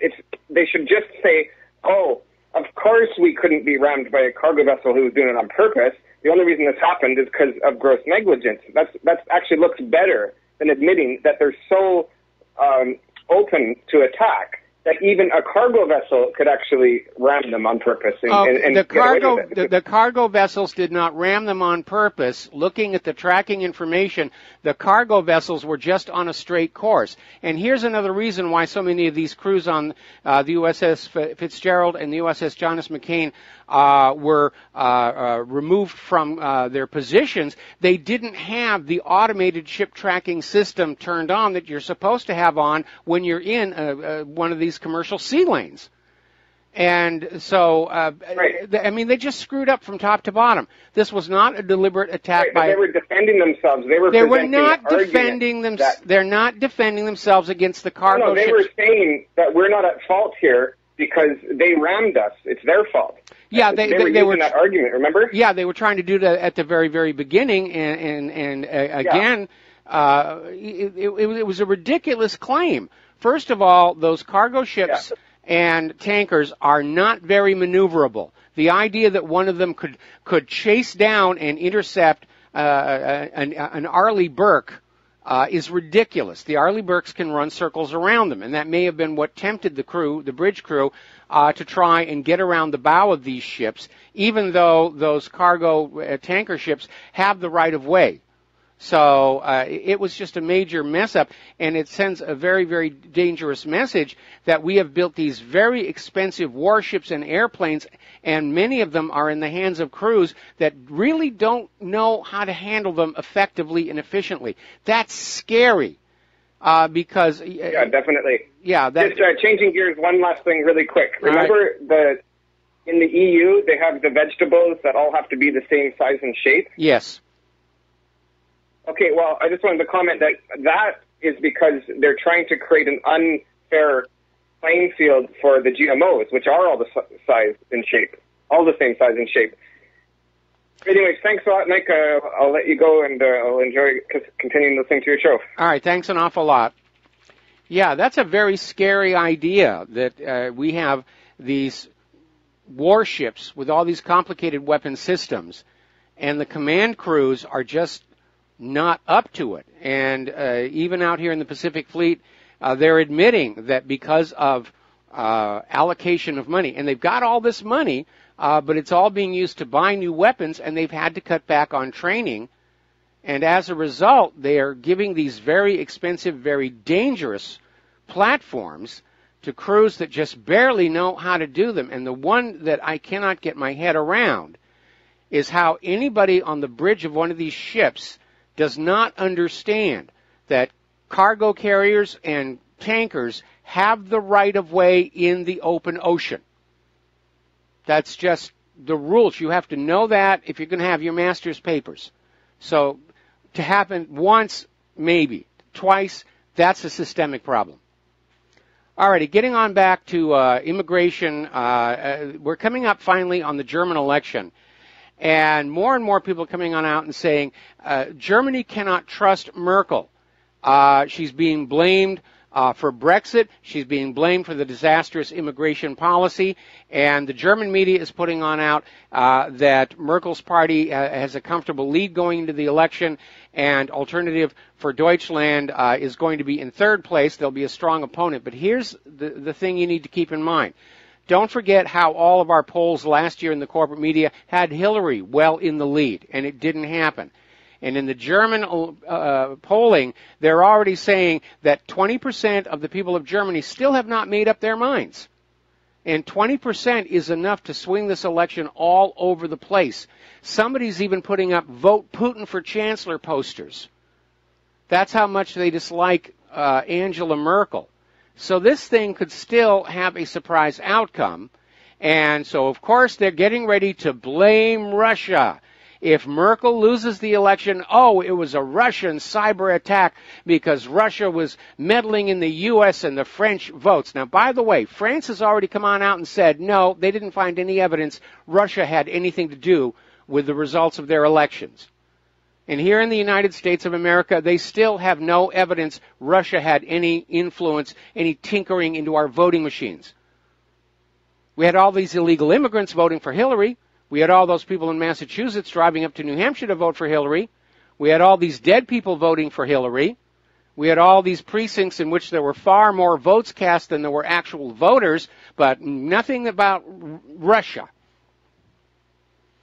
So it looks like if there's an upset in Germany and Merkel loses, she's going to blame Vladimir Putin. How very Hillary of her.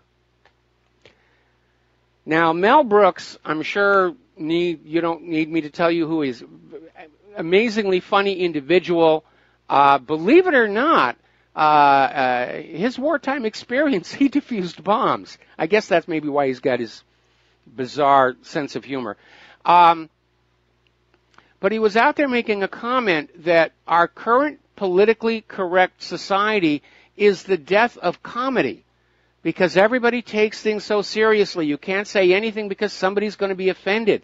And he was saying, look at his 1974 film Blazing Saddles, which was this incredible hit. Because it basically ridiculed people who had these kinds of attitudes. But Brooks says Hollywood today would never greenlight anything like Blazing Saddles. They wouldn't dare to. And Brooks is saying our stupidly politically correct society is the death of comedy. And he's absolutely right. We're literally encouraging a society where everybody's going around looking for things to be offended by. And obviously, in a complicated world like this, if you're looking for things to be offended by, you will find them. Oh, I'm offended. I'm triggered. Oh, my God. Oh. Fine. Go away. Go into your safe space, get your Play-Doh, and just shut the heck up here. Now, speaking of political correctness, parents in Arizona are very angry at an elementary school teacher. In fact, they're demanding she be fired because apparently she took it upon herself to rewrite the Declaration of Independence in a gender-neutral form, and then had her fourth grade students recite the new version of the Declaration of Independence. And I understand where this teacher is coming from, wanting to replace the word men with humans, but in the age when the Declaration of Independence was written, the word men was presumed to include women as well. But in any event, I think the people of Arizona are very upset that anybody is going to start tinkering with our founding documents. We know there's been a tremendous pushback against Common Core trying to rewrite the Constitution and the Bill of Rights. And I think ultimately the schools need to be responsive to what the parents want. And we have lost that. Schools right now are back to that Prussian model. We will teach the children what makes the children useful to the state and the corporations. And you parents, you've got nothing to say about it. We were talking the other day about this situation where children, when you take your child to the doctor, they can now be taken away into a room without you where they can be questioned about whatever's going on in your home. Does your family have guns? Are they doing drugs? Now, this transgender issue is really heating up. And a lot of people are very concerned that a lot of young people are being convinced that they're transgender when they aren't, because they're being pushed that way. The American College of Pediatrics has just issued a statement saying transgenderism of children is child abuse.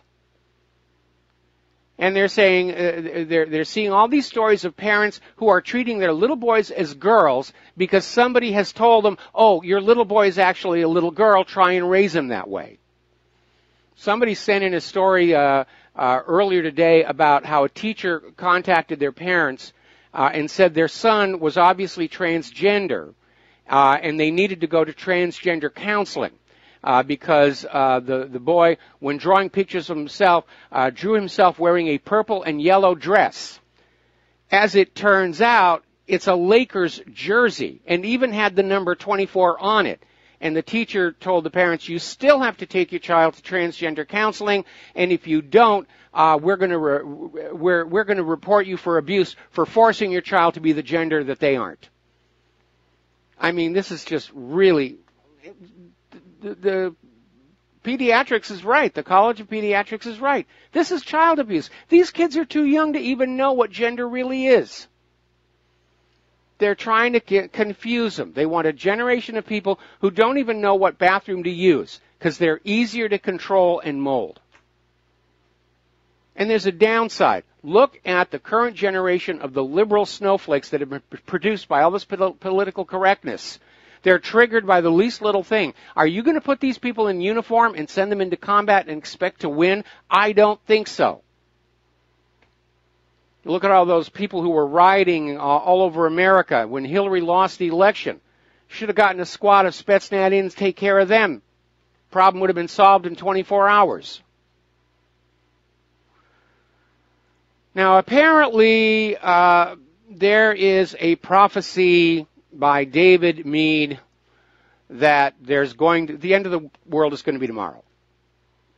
And I tried to contact David Meade to interview him about his prophecy, but he said get back to him next week. The only reason I mention this is I actually encountered somebody when Claire and I were doing our errands yesterday. We went by this guy who, in all seriousness, was trying to convince these people sitting in an outdoor cafe, the end of the world is going to be on Saturday. The end of the world is going to be on Saturday. And I said, darn, I just bought new carpeting. And, of course, everybody cracked up, and he shot me this really, really dirty look. But one of these days, I really ought to write a book about my experience in Christian television, because our TV station was destroyed by one of these prophecies, because the station manager believed it and just collapsed the whole thing. It was a bizarre, bizarre experience.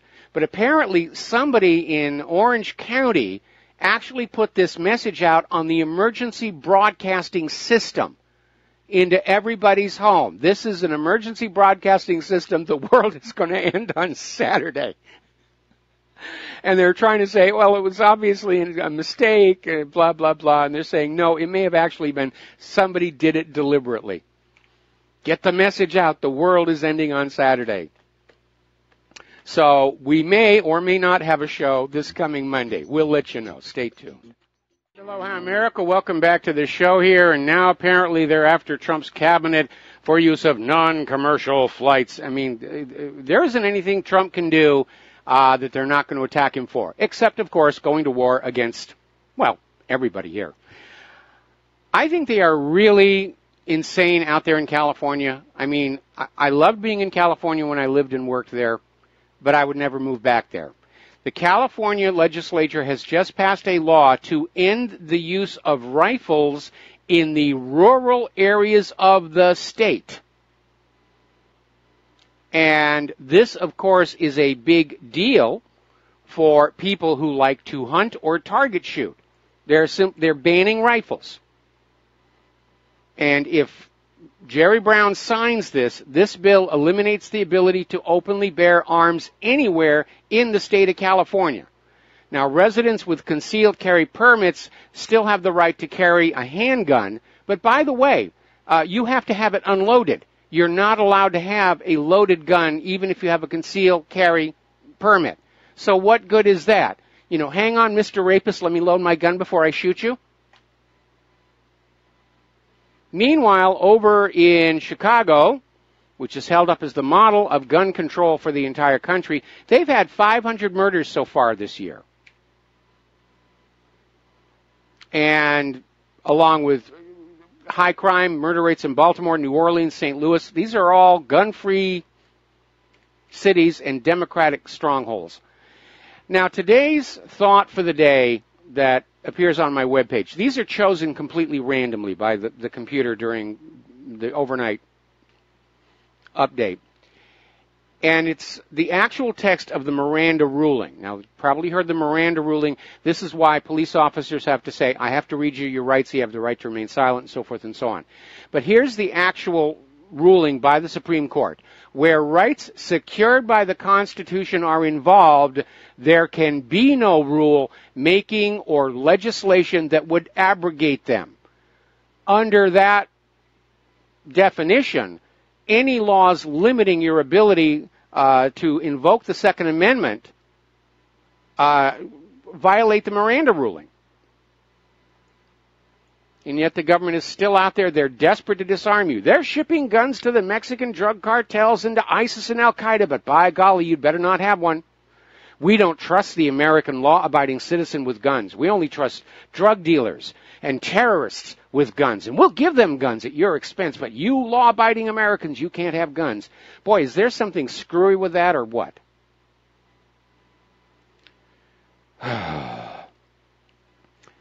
All righty, getting on down here. Apparently, Apple's iPhone launch is not going well. They debuted the new iPhone 8s and the new iWatch, and nobody's showing up. Normally, when Apple has a new launch, the lines go around the block.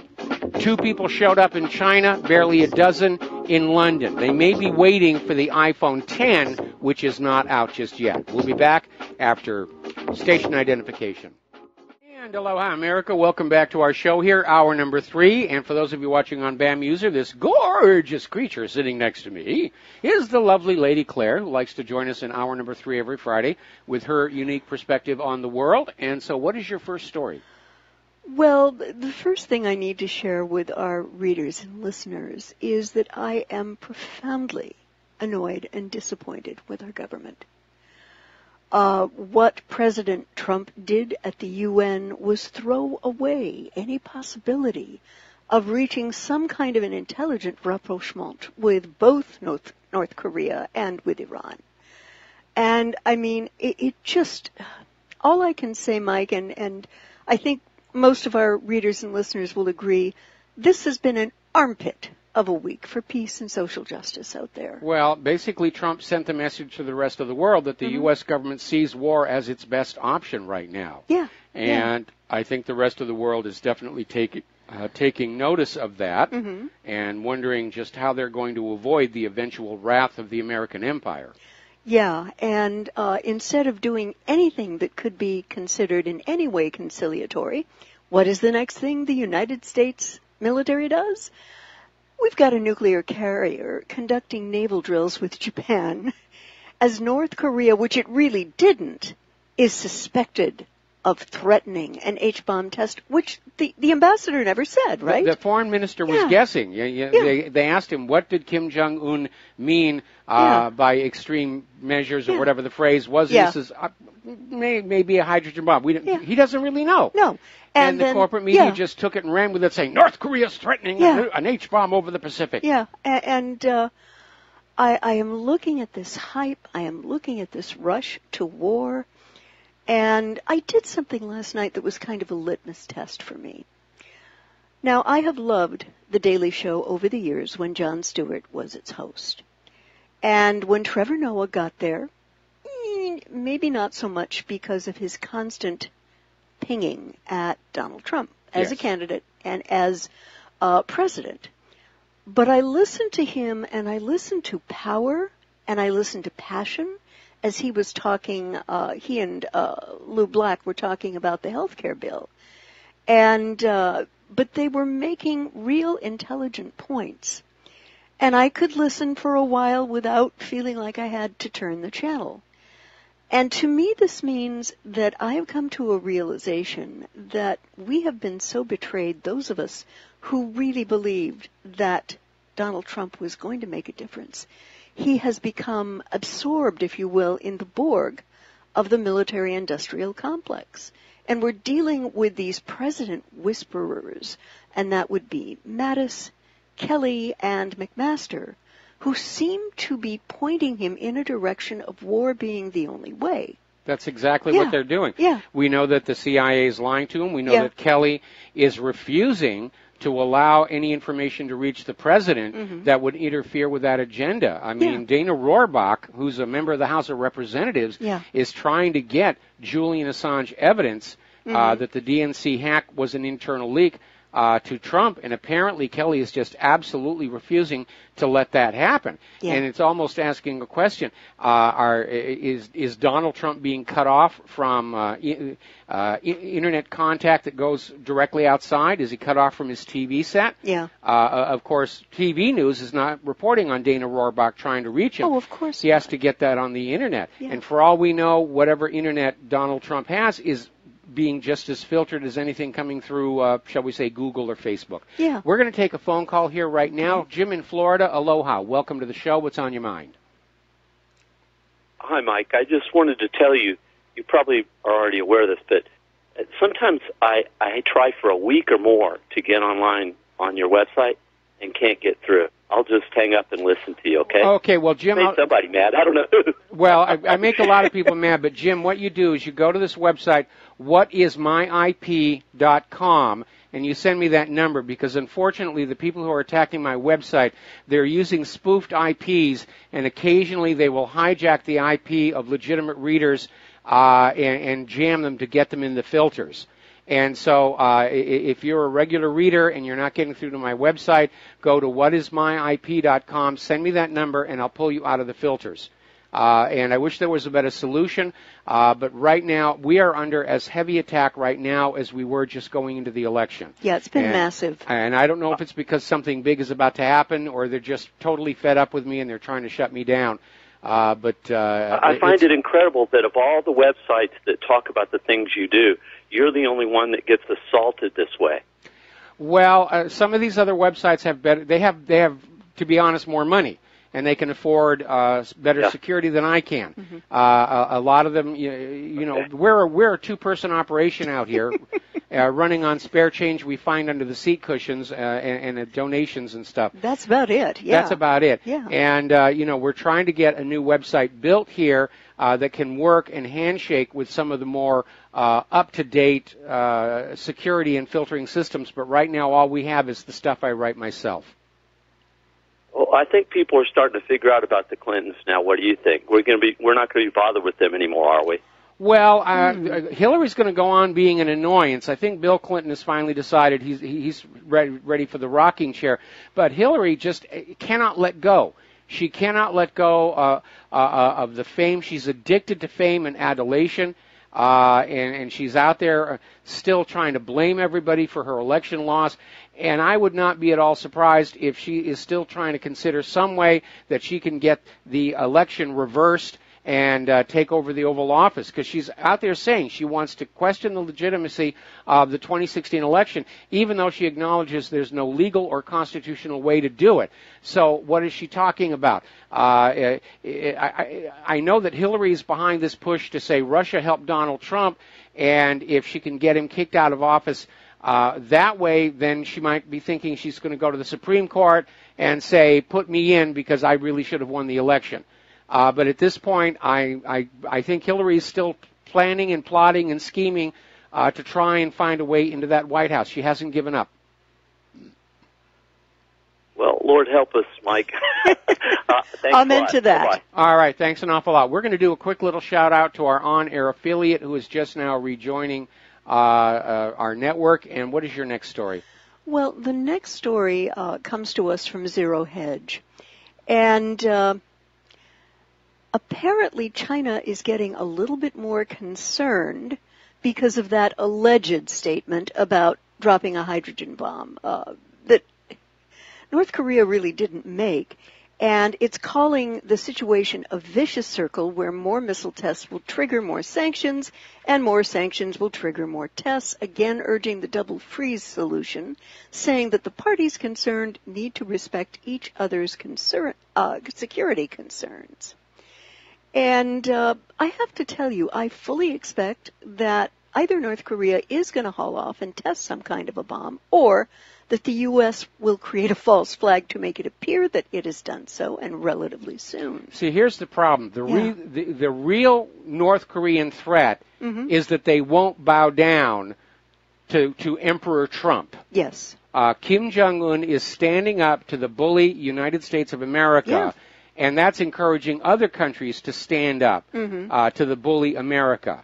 And the problem is if the U.S. backs off of North Korea now, you're going to see a lot of these captive provinces start to break away, which was exactly what happened when Rome fell. Right. And yet if they go on forward and strike North Korea without North Korea having done anything, maybe the United States just thinks it's time to rule the rest of the world by terror. Do what we say or we'll nuke you. Yeah. But that, of course, is going to run flat when China and Russia say, no, we're not going to go that way. The missiles are on, are flying. Yeah. Hallelujah, hallelujah. Yeah. And one thing that Kim Jong-un likes to do is to pair his firing of these missiles with national holidays. And he might decide to do a test at the next one, which is going to be 10 October. It's Party Foundation Day in North Korea. And I don't know if it's a day off, but it is a day celebrated. He might do it then. But I have to take a look at something that YouTube did recently that was thoroughly, amazingly idiotic relative to North Korea. And it was reported today at 38north.org, which is a program run by Duke University to track what North Korea is doing via satellite. And now, thanks to YouTube, North Korea has just become even more opaque. And what this means, YouTube's decision to delete North Korean YouTube channels has served to highlight the sometimes unintended consequences of sanctions and the absolute power enjoyed by Internet companies over their users. Now, what's happened, Mike?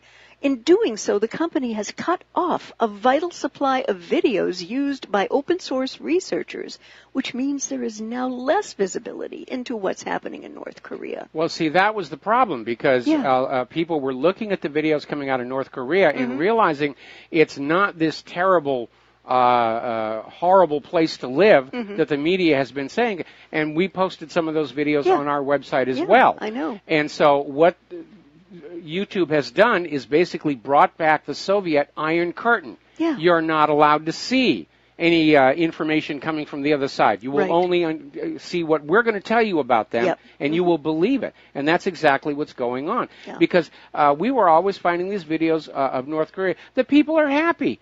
They're proud of their government. They just want to be left alone. They don't want to see the Korean War come back because they remember how terrible it was. Yep. And that, I think, is the real reason that YouTube shut all these channels down, because they don't want Americans to take a look into the eyes of the intended enemy and discover that they're just like us. They're human. They're human beings. As John F. Kennedy said, we all walk on the same earth. We all breathe the same air. We all cherish our children's future.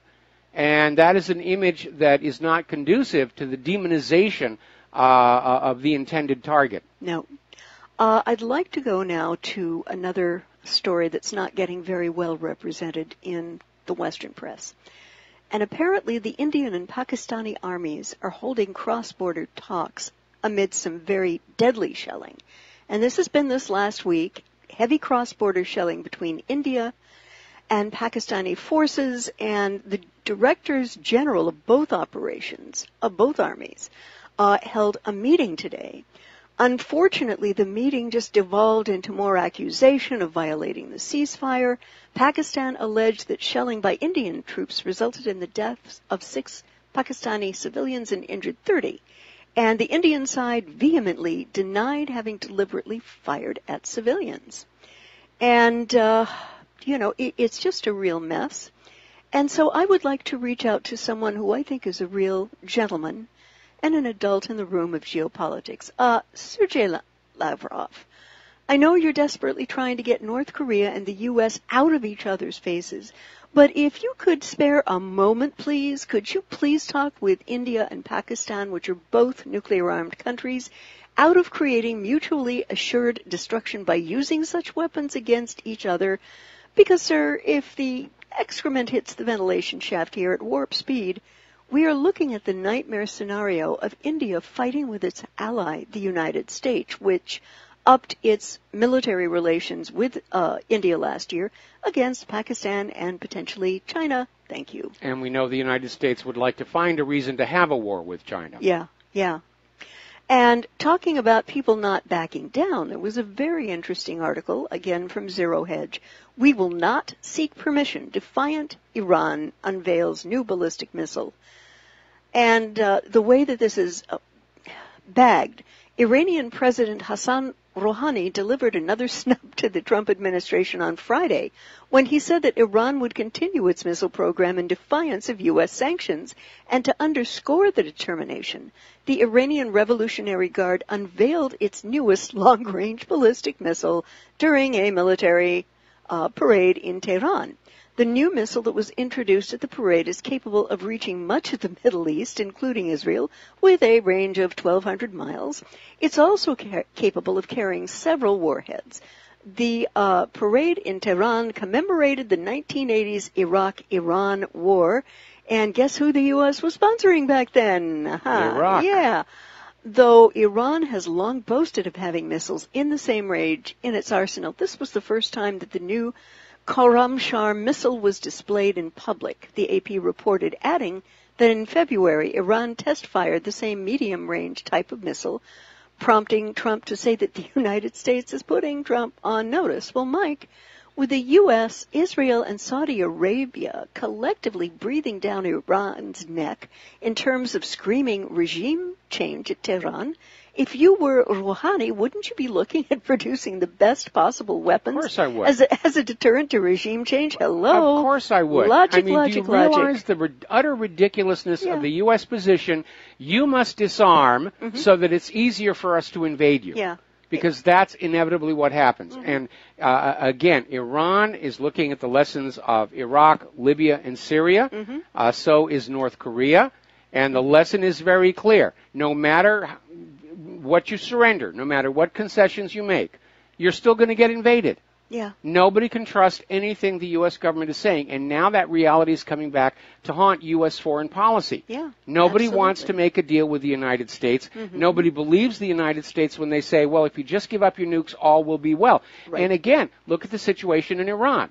Iran gave up their nuclear weapon program. They shipped their enriched uranium over to Russia, and now the U.S. is back there saying, well, we're going to sanction you unless now you have to give up your missiles. Yeah. Your long-range missiles. Then it'll be the medium-range missiles. Then it'll be the short-range missiles. Now you got to give up your pea shooters. I hear you. So, of course, Iran is going to dig in their feet at this point. Yeah. This is something this is from the Department of You really cannot make this stuff up. Florida residents are warned now that they're going to be ticketed for hurricane-damaged homes.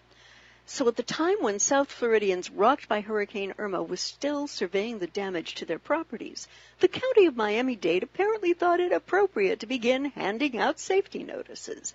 Celso Perez told local TV station that he, his family, and his neighbors were starting to clear fallen trees from the streets after the storm passed through at 9 in the morning on Monday. Hours later, in the afternoon, he got a visit from the county. And he said, wow, we thought that he was here to help us or offer some kind of assistance with the trees. Maybe he was going to bring us some ice or something, Perez told the TV station. Instead, the official slapped a safety notice on the only part of Perez fence that was still standing. And, the guy took it well, but unbelievable. I laughed, he said. I thought he was just kidding. You're just kidding, right? We just had a hurricane 6 hours ago. No, I'm not kidding. I have to cite you for this. I just laughed. Okay, whatever. Knock yourself out. I cannot believe that Miami-Dade, Florida could possibly be this tone deaf. But the other part of the equation is he was probably ordered to write as many tickets for this sort of thing as humanly possible to fill the county's coffers on the backs of storm-stricken survivors. I mean, Mike, that's darned evil. I would certainly think that this individual could be put to better use elsewhere. Yeah, like maybe helping people and as the gentleman said, maybe clearing the trees or doing something or interacting in a positive something way. Actually useful. Yeah, And I'd like to bop back over to Iran for a moment. This can't be so secret if it's published on a blog, but the White House is secretly planning for confrontation with Iran. Don't tell anybody. No, but shh, keep that secret safe just with what really happened. Apparently there are, they don't quote who these guys are, current and former U.S. officials who say that the U.S. is looking at more hostile responses to Iran's forces, its proxy armies in Iraq and Syria, and its support for militant groups.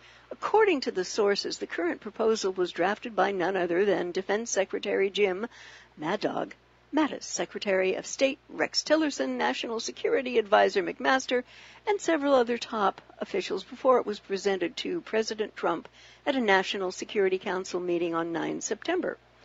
And apparently the proposal will ultimately be made public before the end of this month. And they requested anonymity because it hadn't quite been finalized. And what they're doing, there is no way this is not going to lead to war with both Russia and Iran, Mike. That's what they want. Yeah. That's the problem. That's what they want. All right, we got to take a break for commercials. We'll be right back. And aloha, America. Welcome back to our show here. And Claire, take it away. I wanted to go back to this issue of the U.S. getting more aggressive against Iran. And again, reiterating that through the years, Russian military and civilian leadership have said, if Iran gets invaded, we're going to fight in behalf of Iran.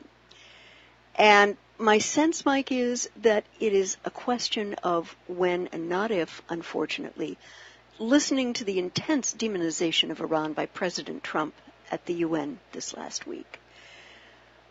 He could perhaps find a way for Iranians to be perceived as having struck first, perhaps tricking them into attacking a nearby U.S. outpost in the Middle East, just as FDR did with the Japanese attack at Pearl Harbor, Oahu, to whip up collective American animosity and desire for revenge against them. And there's a wonderful article I linked to, Pearl Harbor attack. Hawaii was surprised, but FDR was not. But see, it's a very different world today here, and we need to keep that in mind.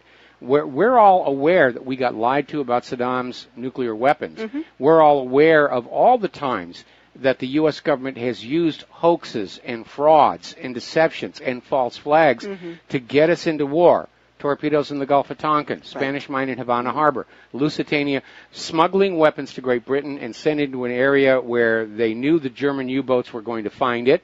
9/11 itself, Saddam's nuclear weapons, Assad's sarin gas, and so forth and so on. Mm-hmm. The fact of the matter is that I think if there is a new major explosion someplace, just as was the case with 9/11, most people are going to say, I think our government did this to get a war going. Because I know certainly when 9/11 happened, that was my first thought.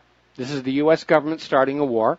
And pretty much everybody I knew and talked to that day, they said the same thing. This feels like the government's trying to goad us into a war. Yeah. So if they try it again, they may not be believed. And if Israel drives us into a war with Iran and we wind up losing it, we get our nose bloodied, that might actually be a good thing in that the American people would say to our government, it is time to stop listening to Israel because it's harming our country. I agree with you, and therefore I have a very strong caution I would like to offer President Trump about such a war in Iran in one specific area. Both Israel and Saudi Arabia have been cheerleading for regime change in Tehran for a long time. But they fully expect, Mike, that the costs borne from such a war will be primarily in American blood and American money. Well, because American blood is cheap, just like American money. And if there was ever a time for not obliging his twin BFFs in the Middle East, that would be Bibi Netanyahu and Prince Salman, by starting this potentially catastrophic war in the Middle East, that's now. Well, unfortunately, the problem is it's not just Benjamin Netanyahu and Salman. Yeah. It's McCain and Lindsey Graham and all the war hawks and all those defense contractors who are thinking any war anywhere is good business for us. And the defense stocks are going through the roof. Everybody knows a major war is coming. Yeah, yeah. Oh, and by the way, as of Monday, happy birthday, CIA, which has done terrible things over 70 years, but it is actually the date of the birth of that organization.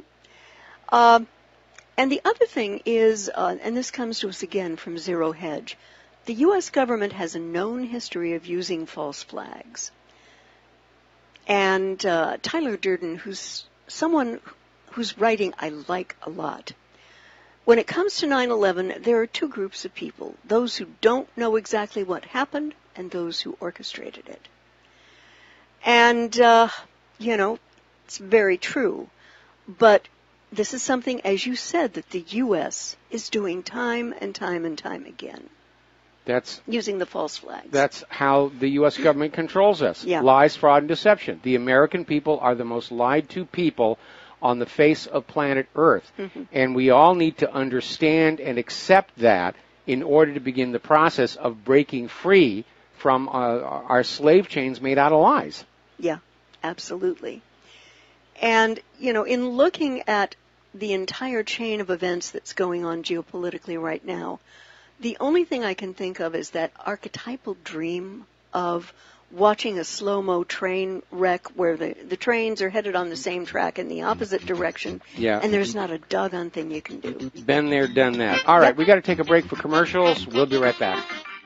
And aloha, America. Welcome back to our show. And before we go back to Claire here, there's a story that's breaking right now. And I want to preface it by pointing out how President Trump's Commission on Election Integrity is starting to really find a lot about what's been going on in last year's election. They've been apprised of what happened up in New Hampshire, where all 6,000 people from Massachusetts drove up into New Hampshire, took advantage of the same-day registration rule, showed their Massachusetts driver's license and said, we just moved here, and they voted for Hillary. And a follow-up investigation all these months later showed none of these people had applied for a New Hampshire state driver's license, proving they didn't really move up there. They just lied. Then we have all the illegal immigrants who were voting, the dead people who were voting, all kinds of games played with ballots disappearing and so forth. And apparently the deep state, if you will, is trying to get ahead of this. There was a story just now on Fox News on how the Department of Homeland Security has informed 21 states that they have found indications that last year's election was hacked, and of course, inevitably, we think Russia did it. Well, let me tell you why that is not likely. First of all, how would Russia, from all the way over on their side of the planet, gain access to voting machines which are not on the Internet? And second of all, given that all the documented election fraud that's been found so far favored Hillary Clinton, are you trying to tell us that Putin wanted Hillary to win, and if so, he failed miserably? But this is just another demonization. They're just going to keep piling it on. Russia did this, Russia did that, Russia's evil, Putin passes wind in the elevators. And again, they're trying to get ahead of the growing realization of the American people that our elections are, in fact, very dishonest. They're very crooked. The election fraud originated right here in the United States of America, and they're desperate to make you think that it was all Russia's fault. Yes, it's pretty grim. When you see that level of demonization, you know that there is an actual practical something that the deep state wants to do. Well, you know, if they don't want a hot war with Russia, they want a new Cold War. Mm-hmm. And take it from those of us who were alive back during the last one. The demonization was intense. I remember when I was in grade school, and we had a social studies textbook, Our American Heritage, and I remember it vividly because it had a painting of a steamboat on the front cover. And they had all this stuff in there about the Soviet Union and how terrible things were and how, you know, it was a one-party system and vote yes or else, and just laying it on really, really thick. And I grew up buying into all that crud that was fed to me in school, where I thought Russia, the Soviets were just horrible, terrible people. And then I finally started meeting some in connection with my work, both at SIGGRAPH and NASA. They're just like us. I remember one time when I was in Frankfurt, Germany, I got snowed in and spent a couple of hours with an Aeroflot crew. And except for one guy who I presume was the Zampolit, they were nice people, and I got a good they spoke excellent English, which is the international language of air travel. And I remember the captain of the flight. His son wanted to be a cosmonaut, and I had a bunch of my old NASA pins with me, and I gave them to the captain. I said, "You give them to your son." And we just got along famously, and they're wonderful people. And you need to realize it's part of that going to war, that you're going to demonize the enemy and try and convince everybody that there is no choice but sending your children out to be killed and crippled to deal with this enemy, or in the case of a Cold War, that we're sorry we can't give you modern highways and safe dams and safe food and safe drugs. We have to spend all of our money building all of these weapons to deter Russian aggression. And again, during that entire Cold War period, Russia never tried to attack the United States of America. The only time we came close was during the Cuban Missile Crisis. Right. So here's your homework for the weekend. Get out Google Earth, go over to Arizona, and you look at that boneyard, and you see just how huge it is. And it's just full of all of these warplanes and bombers and helicopters and everything else that were built during the last Cold War that are just sitting there corroding away in the desert. Mike, what is the name of this specific place? It's called the Boneyard. The Boneyard. So the Boneyard. That's how they look it up on Google, because I didn't know. Yeah, and you Okay. just and you find it in Google. It's just this gigantic field filled with all these relics of the last Cold War that our parents' generation had to pay for, rather than better schools and better hospitals and better roads and so forth. And they're trying to do it again. When the Soviet Union fell, the U.S. government was just panicked out of their mind. Without an enemy to wag at you, you were going to demand that your tax money be spent on you. You were going to demand that your tax money be spent on your children and on infrastructure and on really things to make this country better. And the military-industrial complex absolutely cannot stand that. They want all the money. And no matter how much they get, they have to have more. And it's just wasted because they're on this power trip.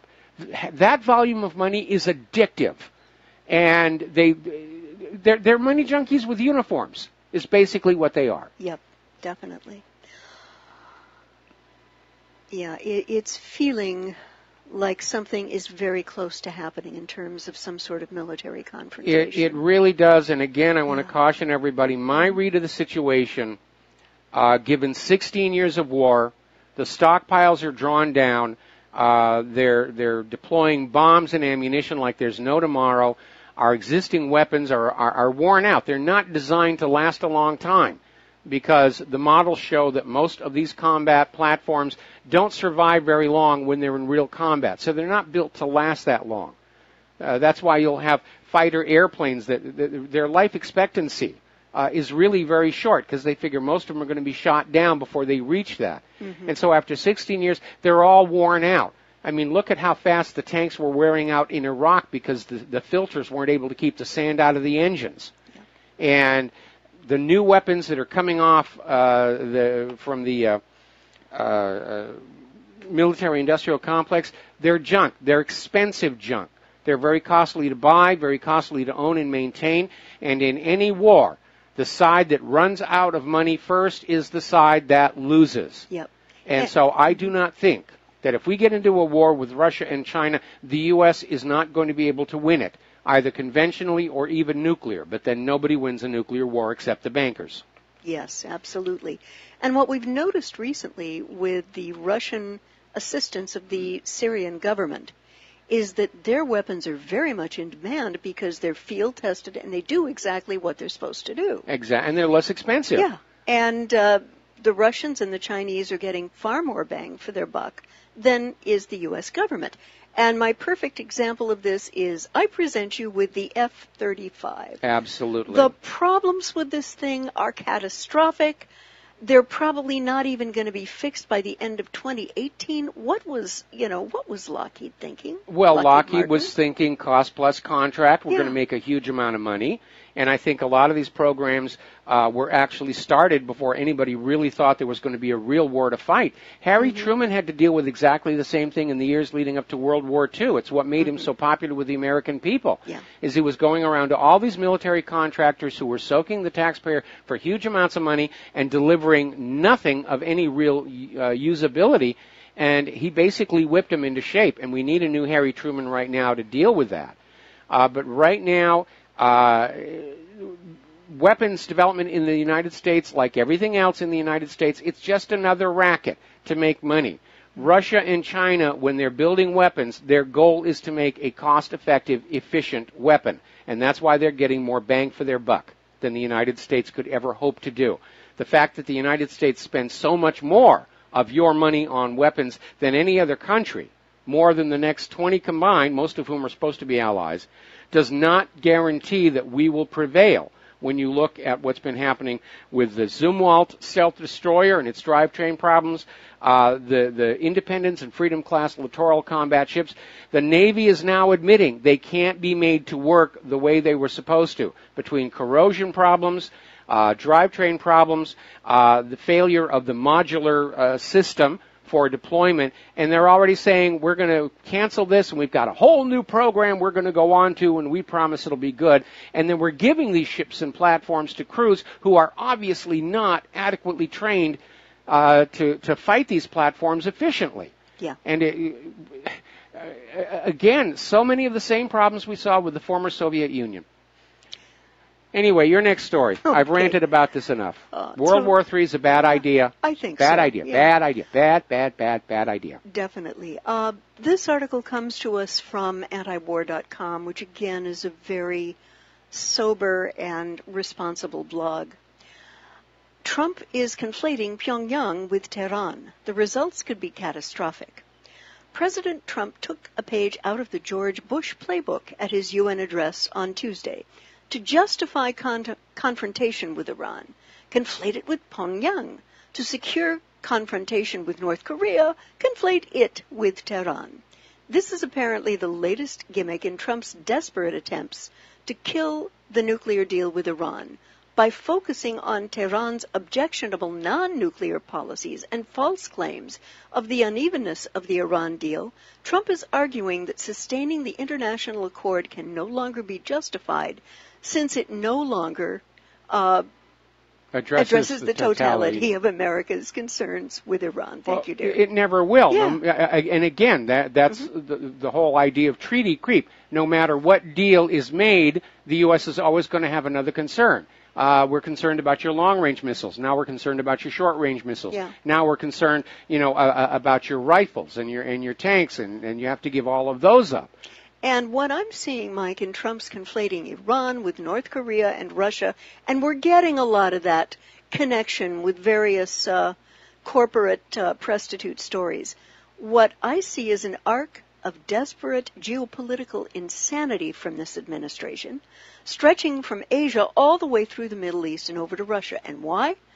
Because the U.S. economy is not in very good shape. Some say it's about to tank, and the U.S. government wants to have something or someone to blame for that happening, and attempt to misdirect Americans from it with a world war. Because that's what worked the last two times. Crash of 1907, World War I. Crash of 1929, World War II. Crash of 2008.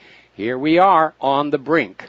And there is a very serious as a heart attack political analyst, Dr. Paul Craig Roberts, who has recently claimed that the U.S. government is looking to nuke both Russia and China. Now, Mike, this guy is not some raving lunatic screaming that the sky is falling. He is an accomplished author, politician, and lecturer, and as his bio states, he's an economist and a nationally syndicated columnist for Creators. He served as Assistant Secretary of the Treasury in the Reagan administration. He is a former editor and columnist for the Wall Street Journal, Businessweek, Scripps, Harvard News Service. He is a graduate of Georgia Tech, and he holds a Ph.D. from University of Virginia, did work at Oxford, and was a member of Merton College. So when this guy, who to me has street cred and is no intellectual slouch, tells us, as he did back in April, that the U.S. government is getting ready to militarily knock the heck out of Russia and China to prevent the rise of the ruble and the yuan in international business trade, I would say that, we probably should take him at his word. And unfortunately, he's right. Yeah. We've heard it from other sources as well. Yeah. There are people in Washington, D.C. who are absolutely convinced that we can nuke Russia and China and cause so much damage, they'll be afraid to strike back at us out of fear that our second strike will do even more. Well, that is one heck of a gamble to be taking. Yeah. And frankly, if you're Russia or China and most of your country has just been destroyed, there frankly isn't all that much to risk with that retaliatory strike. What have you got to lose? Yeah. Now remember, for all the money that was borrowed and spent on Reagan's Strategic Defense Initiative, and it was huge, vast sums of money, the Star Wars Initiative is what took the United States from being the world's greatest creditor nation to the world's largest debtor nation over the 12 years of Reagan-Bush. That's what happened. And none of those anti-missile systems they came up with work. And even worse, today, Russia's latest MIRVs, and presumably China's, are maneuverable. They don't follow a predictable ballistic inbound path, which is what THAAD is built around, the Aegis missile defense. They're all built around this assumption that the incoming target in terminal phase is following a predictable ballistic path. That doesn't work anymore. The Russian warheads bob and weave, they go up and down, they dipsy-doodle, they corkscrew, and that renders completely obsolete all of America's anti-missile defense systems. That's a little scary to yes, contemplate. Tillerson also has made the remark that Iran is technically sticking to the P5+1, but not the spirit. So as a professional basketball player might observe, the Trump administration has no game against Iran, which is why it is trying to demonize the Iranian government over things that were never part of the P5+1 agreement in the first place.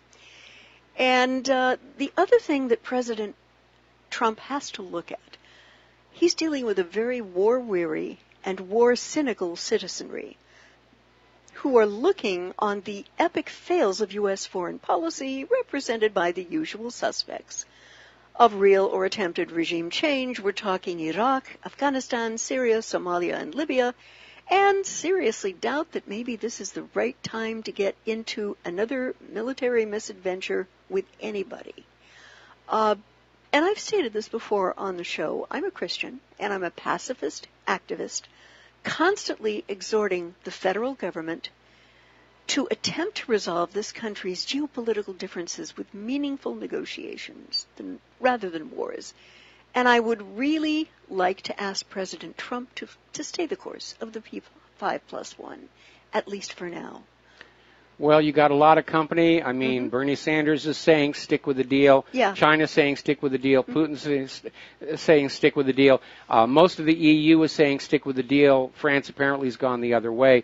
But in the end, the real damage is if Trump pulls out of the Iran deal. And Iran has already drawn a hard line. They're saying there will be no renegotiation because it's all going to be against us. And we get nothing back. So we're either keeping the current deal, or it's gone completely, and you'll have to live with the repercussions. And as so many people have sounded the warning, credibility of the U.S. government is already in the Al-Qaeda. If Trump pulls that Iran deal, then North Korea is never, ever going to come to the bargaining table. We'll be right back with the last segment of our program. And aloha, America. Welcome back to our show, final segment of our Pauhana Friday program. And Fox News is already recycling the story about how the Department of Homeland Security has notified 21 states that they have found indications that somebody was trying to hack the 2016 election. We think it may have been Russia. Interestingly enough, a lot of the states have come on out and said, why did you wait until now to tell us this? Which sort of dovetails with my suggestion that this is just more propaganda against Russia, trying to draw the attention away from the fact that all of the election fraud documented so far favored Hillary Clinton. So it definitely is a war between those of us who are trying to tell the truth and the liars. And the liars want to get back in control. They want to get you back to where you believe the lies, that you believe as you're told to believe, because that way you're easier to control and send off to be killed and crippled in wars of conquest, or to pay the bills thereof. Do you have another story you want to share with us? Yes, I do. Okay. Russia has warned that it will retaliate against U.S. forces in Syria if provoked. Now, according to the Pentagon, U.S. and Russian generals have actually held a face-to-face meeting this week about trying to avoid accidental conflict within Syria, with both sides are finding their forces increasingly in close proximity and with contrary agendas. According to spokesman Colonel Ryan Dillon, both sides laid down maps and graphics suggesting an unusual increase in information sharing between the two sides. This comes amid warnings from Russia that they are prepared to retaliate against U.S. troops if provoked. And it's not a theoretical problem. Russian officials warned that twice in recent days their troops have come under fire from U.S.-backed Kurdish forces, including a time when mortars were fired at them from a position held by U.S. troops. Okay. Now, those U.S. troops are supposed to be there to lend medical assistance only, and yet obviously they're engaged in combat. Yeah. If I were a U.S. military CO on the ground in Syria, I would take the Russians at their word on this. The Russian military, in concert with Syrian forces, have pretty much retaken most of the country held under ISIS. If a sane U.S. military commander or commander-in-chief is thinking, there can be little realistic hope of regime change in Damascus at this point, unless the U.S. government decides it's worth to be fighting both the Russians and the Syrian forces on the ground. And most likely we do not have and can't probably get there the number of actual troops it would take to do this. No, at this point, I think out of sheer desperation, I mean, they're already talking about a decap strike on Kim Jong-un. Yeah. They're probably thinking decap strike on Assad and just pile on the cruise missiles or ballistic missiles or whatever it's going to take to get Assad and then say, well, you know, the issue is now over. It's time for a new government in Syria, and we have one here packaged and ready to go. I'm sensing desperation from the American war machine to get this thing going. And desperate people take desperate chances and very often make really stupid mistakes. And on that thought, there's the music. Time for Claire and I to get on out of here and get something useful done. Have a really good weekend. Please stay tuned for John Stadmiller. He's got a lot of interesting stuff to share with you. We'll be back on Monday, I hope, on the Republic Broadcasting Network. Have a good weekend. Aloha, America.